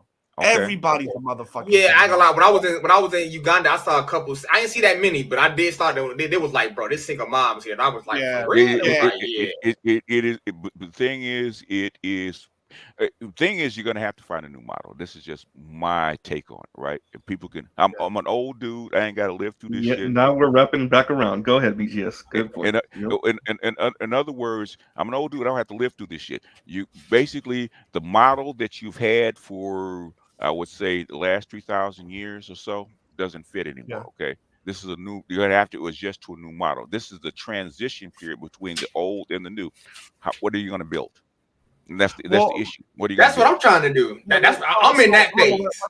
One second. So that's what the comment, like, what's a washing machine? Because a friend of mine, his mom used to tell him, like, when you go, he's Indian. When you go get married, you go to the bush in India, to the village, and you marry one of those girls. Right. Even my girlfriend here, right? They said even in my Africa girlfriend here, she's from the southern part of China. And when she washes her clothes, she doesn't use the washing machine. She doesn't know how. She hand washes that shit. But BGS, weren't y'all told the same thing, to go to the south to look for a wife? Yeah, isn't that what we're all like? We're all told go. And now the South doesn't produce wives like it did. No. Now you have to go out of the country, right? Why do you keep going to third world countries? Because that kind of culture hasn't reached them yet. Okay, it will, but hasn't reached them yet. So basically, what I'm trying to figure out, like, so my main thing what I was saying, because that's what I was saying, you keep the women necessarily at home for the most part. So I understand. So then when people say the women still do work, correct? I understand that concept, right? So at what point do they all of them? She was outside necessarily flipping with a cookie. What they doing in Uganda? cutting tomatoes and cutting potatoes and shit. All of a sudden she flip mode that necessarily to goddamn you know, I need 4 houses if I'm gonna marry you type of shit. Like I can't see the flip. Like, in other words, she wants her home, her own identity, her own independence, her own this kind of stuff, because that is what the post-industrial environment fosters. Okay, that's like why do you think people like Malaysia and places like that are trying to crack down on these perversive rules coming from the West? Just don't, yeah, that's what I'm saying. You just don't allow the rule. They see it coming. They're trying to hold back the water. Yeah, same with South Korea. They're trying to. They're gone. They're trying to hold back the water, but if 0.9 birth rate, they out of there. In other words, South Korea is a very hardcore patriarchal authoritarian culture, right? If it can happen there, it can happen anywhere. Yeah, that's the scary part, because people don't understand how patriarchal. Because I mean, the fathers go to the kids. Yeah. Right. When you divorce the father, even till this day, the father goes with the kids. Yeah, that's patriarchy. And these women still cutting a fool. Yeah. Right. I mean, so if you like Korean women, guys, you better go there while they exist, because 20 years from now, these motherfuckers ain't going to exist. And this is over the course of 6 years. It didn't take 200 like in America. It's 60 years. Yeah. Same thing with Japan. Yeah. I mean, when we look at South Korea, people don't know South Korea was North Korea before World War II. That was the Korean Peninsula. But you fast forward to 2020, like we're saying now, 0.9 birth rate, K-pop music. You got the dudes walking around with purple and fuchsia green hair. I don't know what type of that shit. I was like, these motherfuckers like I'm actually going to the military though. Yeah. It's mandatory. It's mandatory. Yeah. I'm actually going to update my because I did it for a guy. He was actually in Korea. I did it for a guy in the DOD and working in Korea. I'm actually going to update my Quigley's theory about infrastructure, right? Culture and infrastructure. I haven't. Can I get that dossier? Who? That dossier. That's what they call it. We report dossier. The same thing. Dossier report. Actually, if you go to my BGS for books, it's actually all that stuff is actually up there. Okay. I mean the updated version though. That's what I was saying. When I do it, I said I was going to update it and actually put it up for people. I'm just going to redo it, actually update it, because I haven't done it in almost 10 years. Actually 10 years. What? I do have a question for you. How do you feel? Because okay, let me just ask the question. I don't want to like spike the punch or anything. So how do you feel about Biden offering reparations to African countries instead of African American people? In other words, okay, I don't know how. You let me know when I'm saying something that I can't, okay? Because I don't know, because it's kind of politically sensitive, right? Okay. Well, as long as it's not about China, it's fine.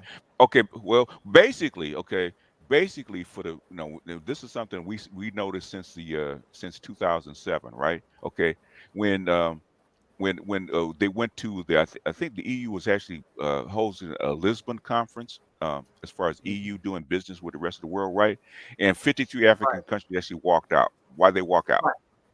Because China is giving us a better deal. Okay. Right. Okay, they're giving us a better. We don't take the better deal because what you're offering is not better than what we can get from the BRICS country, for lack of a better term, right? It's the BRICS now, right? Sure. China's offering a fairer deal. You're right about that. You're right about that because India is the pharmaceutical superpower in Africa. Yeah, electricity is Russia, and the infrastructure is China. They're like the three carpenters. The biggest manufacturing base on the planet is now China. Okay. Right. There's very little that you can't get from China that you can get from the United States. You can't get from China. And that's why they need me in Africa to build telephone poles so I can climb up the telephone poles because I know how to drive a tractor and all that. Oh, you got to get on the plane, boss. You know what's happening. You know what's happening with the DGS? No. I'm not trying to convince you. What's happening is these motherfuckers won't let me leave. I tried to leave early. I tried to. What happened? My passport got. We went to the passport application, and it's not. They let me leave and give me the passport. It's the type of case I got. All right. It's crazy that in America, like it's so wild that if I would have killed somebody, I could have left. Like if I had murder or anything like that, but I have a drug trafficking case, like 78 countries don't let me come. Oh yeah, okay. That has them drug cases, drug cases are bad. That's a different monster. That's bad. Yeah, Yeah. they're not gonna get. Yeah, they already get around. But anyway, BJS, if you can finish. But yeah, like China and Africa's infrastructure, India's the pharmaceutical, and Russia's electricity. In other words, if you read Walter Rodney's book of how Europe underdeveloped the continent of Africa, right? They refused they use Africa for resources. They didn't want to develop because they're natural rivals to each other, right? Yeah. You don't let your enemy get off his back, right? Okay. Right. So that's why, right? But thing is, they thought that, okay, how far can it go? Okay. But you fast forward you fast forward 15 years, Europe's not looking as pretty as it was, right? Okay. Nope. You basically, the world is starting to divide a little bit, right? East and West, right? People, especially over the last year or so with some shenanigans going on, right? People are saying, hey, wait a minute, you guys are not looking like the fair dealer that we thought you were. Okay. So now you have all these countries actually jumping on board of the BRICS train, right? Okay. To actually stay in the game, what do you have to do? You have to up the ante, right? So it's not about reparations. Okay. Reparations is just a name. Okay. What it is now, China's poured like $200 billion into the continent of Africa, right? Yeah, how much has the crazy United like States? Yeah, something crazy like that, right? I'm just throwing out round numbers. I know the original deal, original East African deal was like 120 billion in 2013. Right. Okay. I'm assuming if you can total it all together, especially with Belt and Road, talk about it's up there. It's up there because in 2019 they gave 50 billion alone. In 2019. In other words, you're up there like around 200 billion mark that they've given, right? How much has the United States has put into Africa? No, they put in, military shit. Military shit, $1 billion here, $1 billion there, right? Maybe 10 billion over the past 10 years in the continent. Okay. It's woefully small, and it hasn't gone to what the Africans want, right? So what that is I have to up the ante because I have to buy into the game, right? And guess what the Africans did? To my knowledge, they refused to deal. Oh, they refused to 55. That's what I'm hearing. I've heard that they've turned down the deal. That's what I've read. Okay. I'm not sure. Because 55 is what China gave in 2019.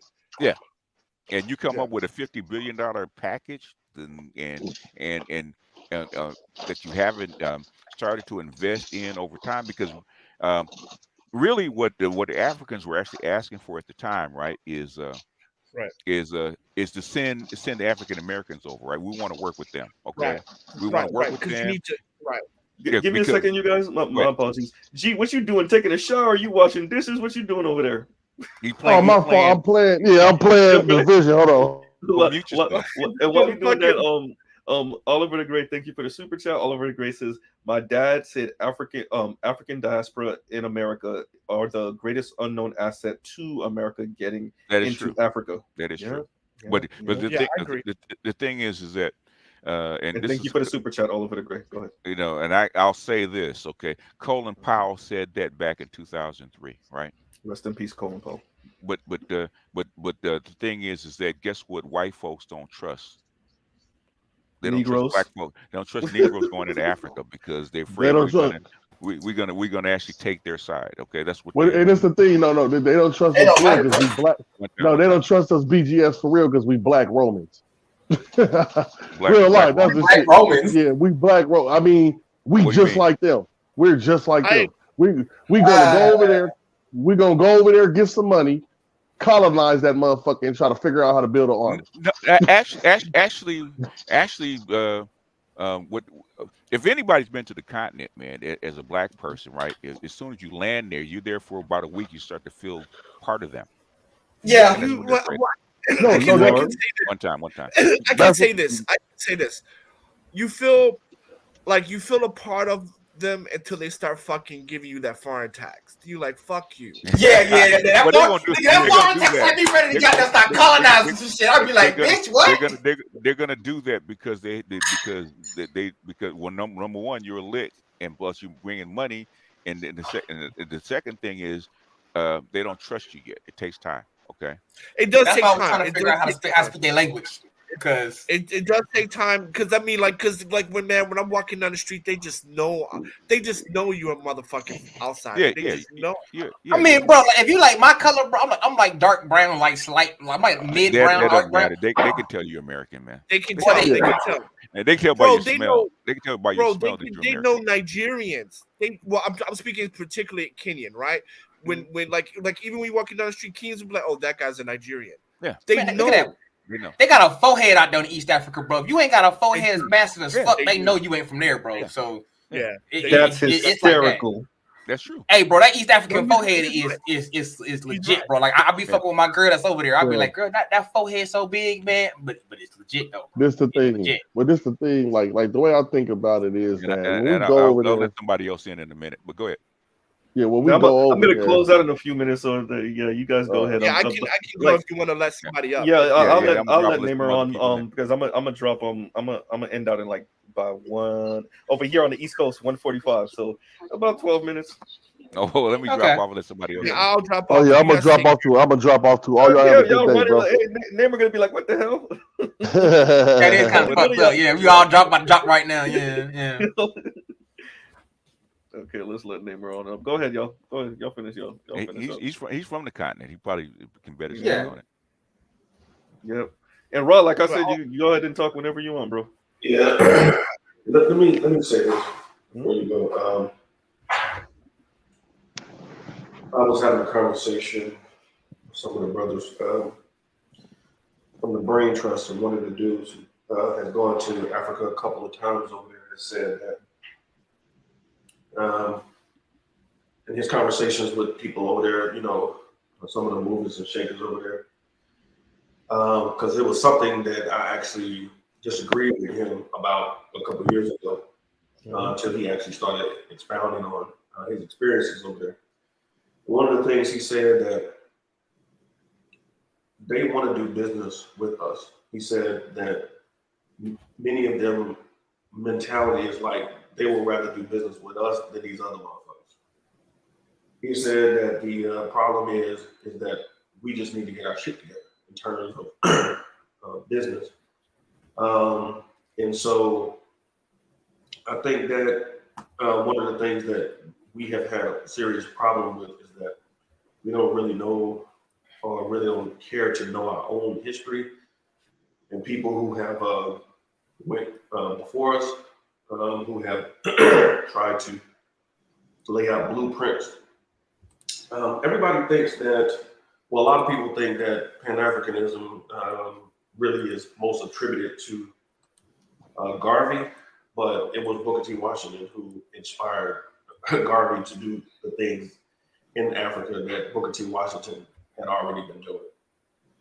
And so when you look at the historical perspective of somebody like Booker T. Washington, you see somebody who really laid down a serious blueprint in terms of not only national business interest as far as Black people are concerned.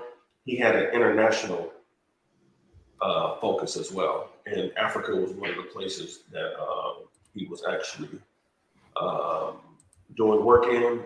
Liberia, actually, I found this out from a Black woman who was married to a Liberian. They have a school in Liberia that is named after Booker T. Washington.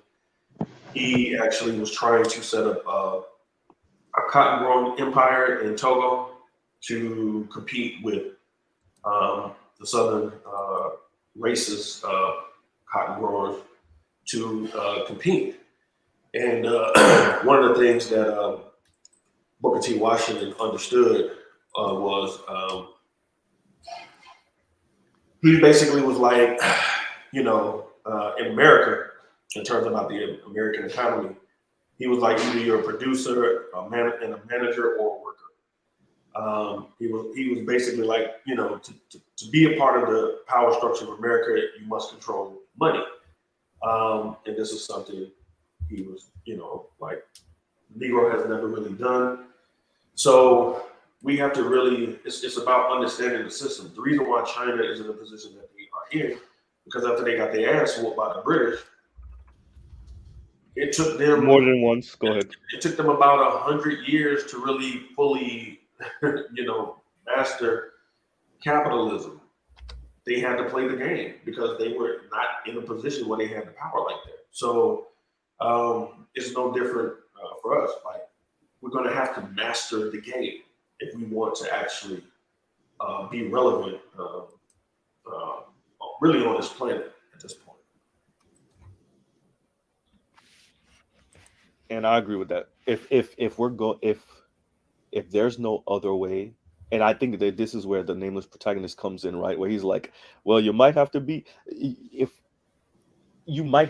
into the muhaha, right? Yeah, I was kind of thinking that too. Yeah, like nameless says that like if you're not gonna be the model of human, right? If you're not gonna be the like black people, they're the fate, like they're the originators, they're the fate. When we think morality, when we think human, like think Mother Teresa, like black people, like if we're not that, then on the other end, then you'd be like, all right, then we're gonna be Sith Lords then.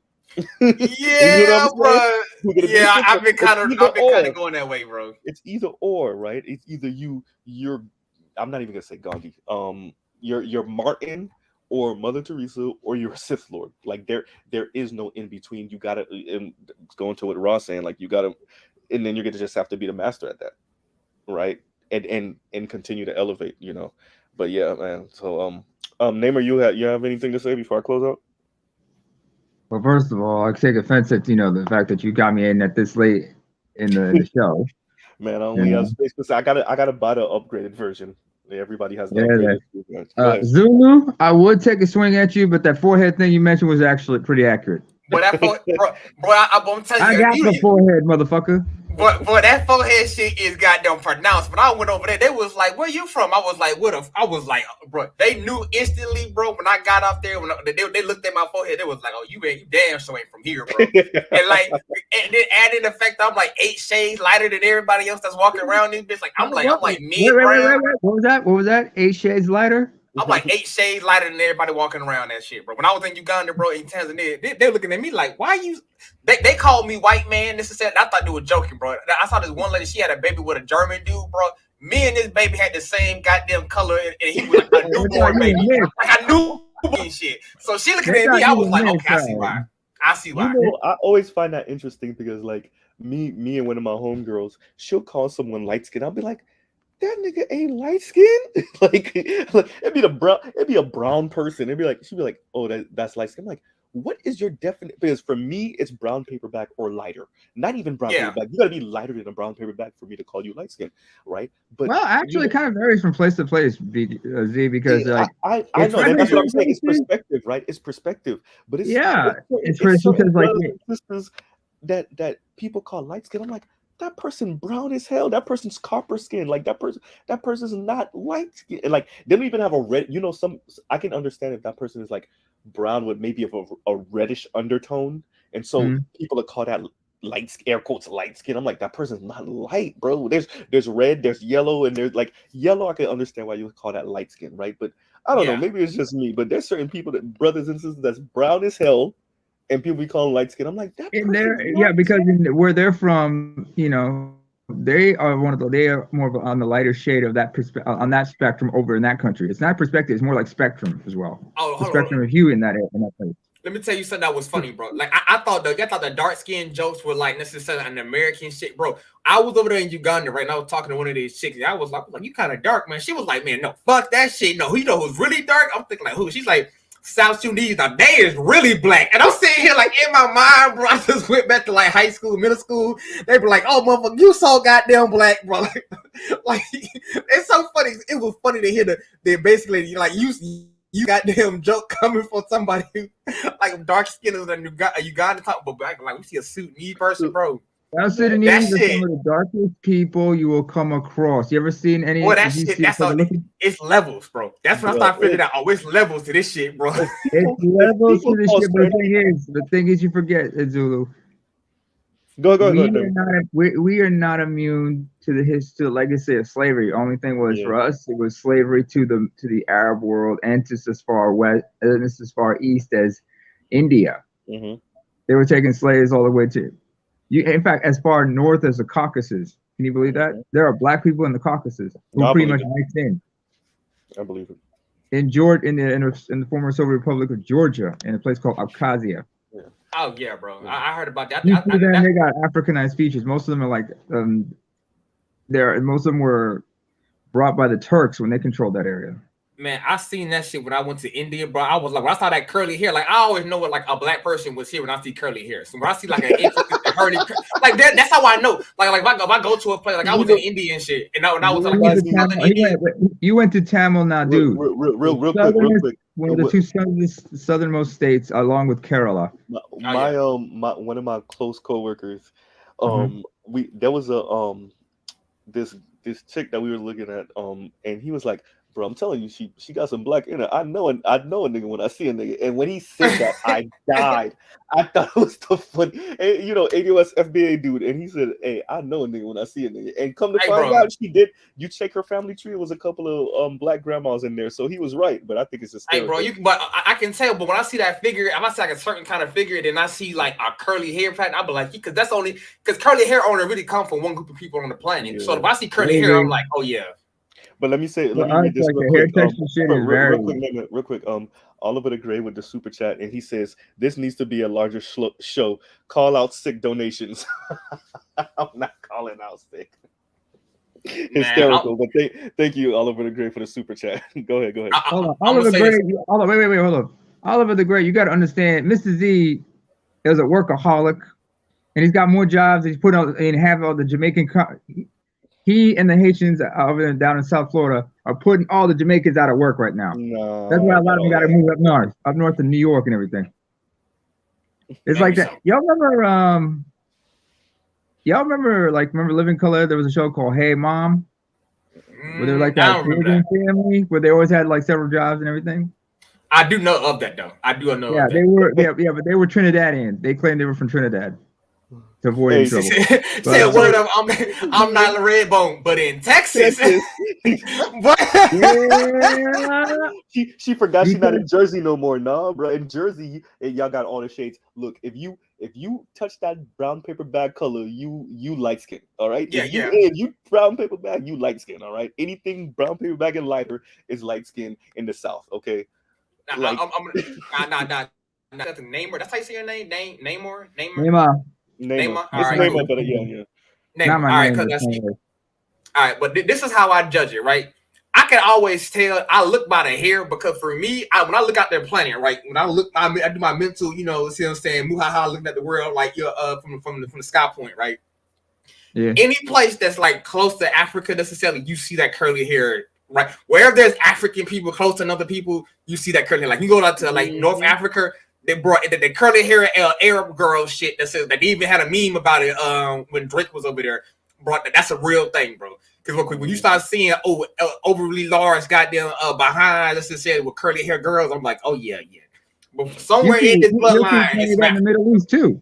Curly hair, big asses. But I'm saying, but think about it though. But you had people going there, either being traded there, or you had people necessarily living there. It seems at one point. Or they were part of the original population. Mixing too, because that's, if so you that's look what at I was going to say, Naaman, because whenever I look at Arabs, I look at them as almost like a fixed mixed race. I don't look at Arabs as like white, right? Here's the thing about Arabs. I know there are white Arabs, but I'm saying like I look at that whole North Africa all the way pretty much bumping up against Iraq, right?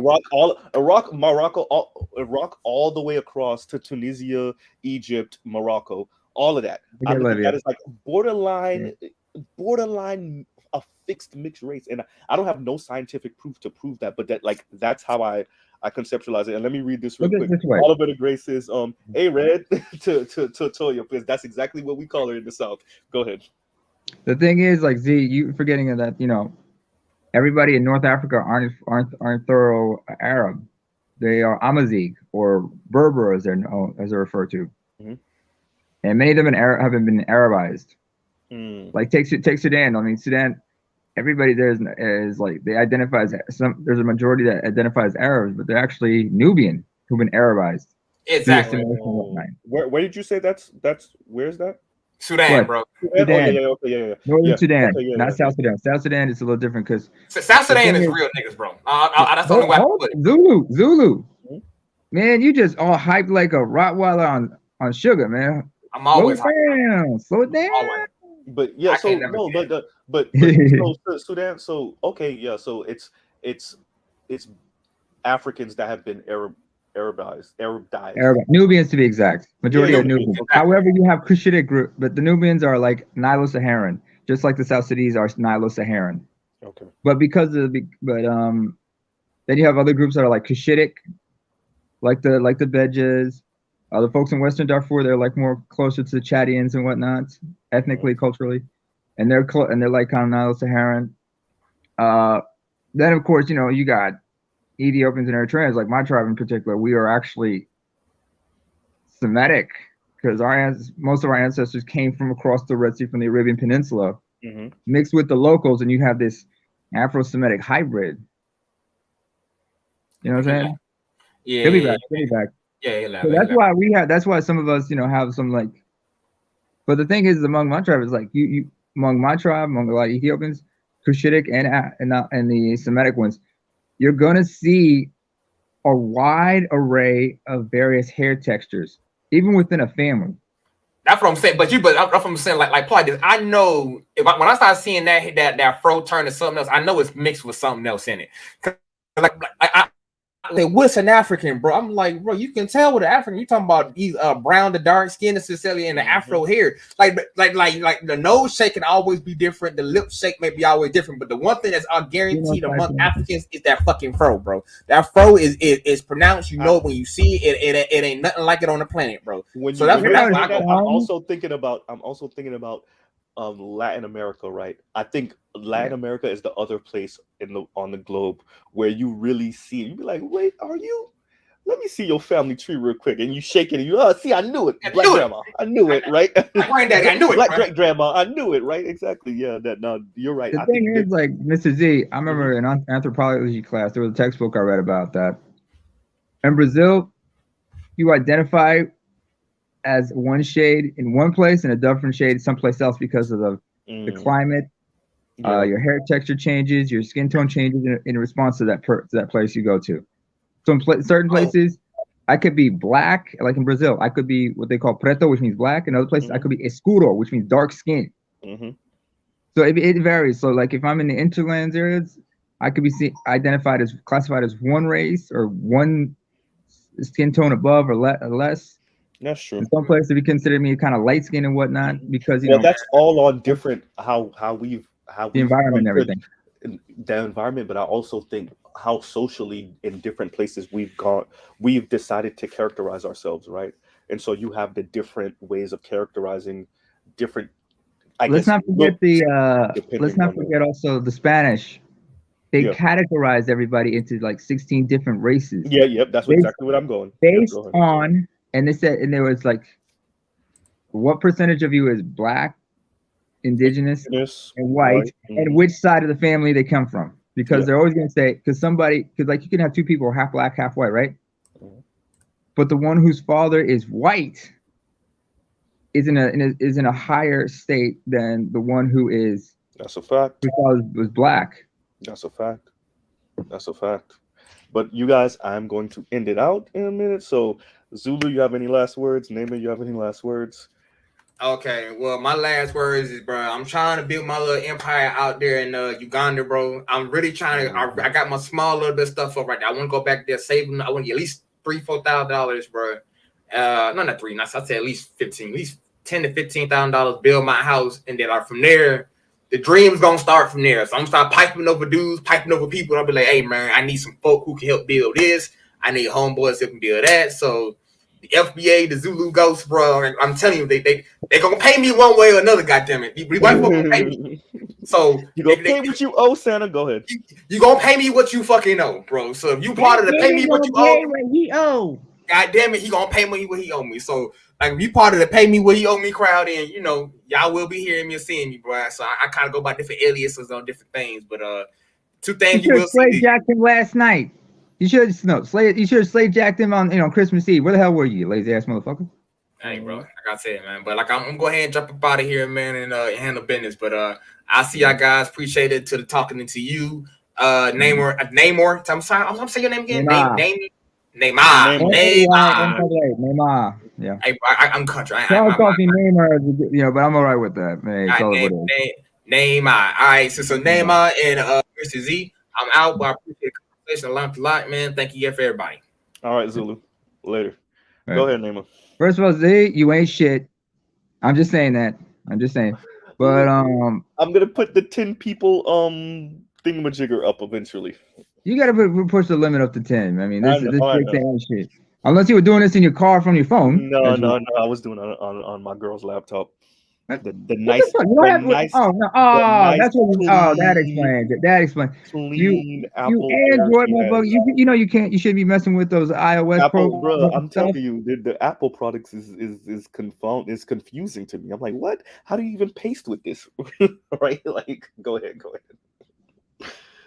I'm definitely a Mac and Android person. Not a Mac. Yeah, I'm an Android person. Your Windows head. Your Windows Android. and Apple. Yeah, Windows and Android. Not a Mac. iOS and Apple Mac from iOS doesn't make any sense to you. But anyway, I will say that in many places there is opportunity, but understand that there's also corruption. So you got to know the social structures of places. Mm-hmm.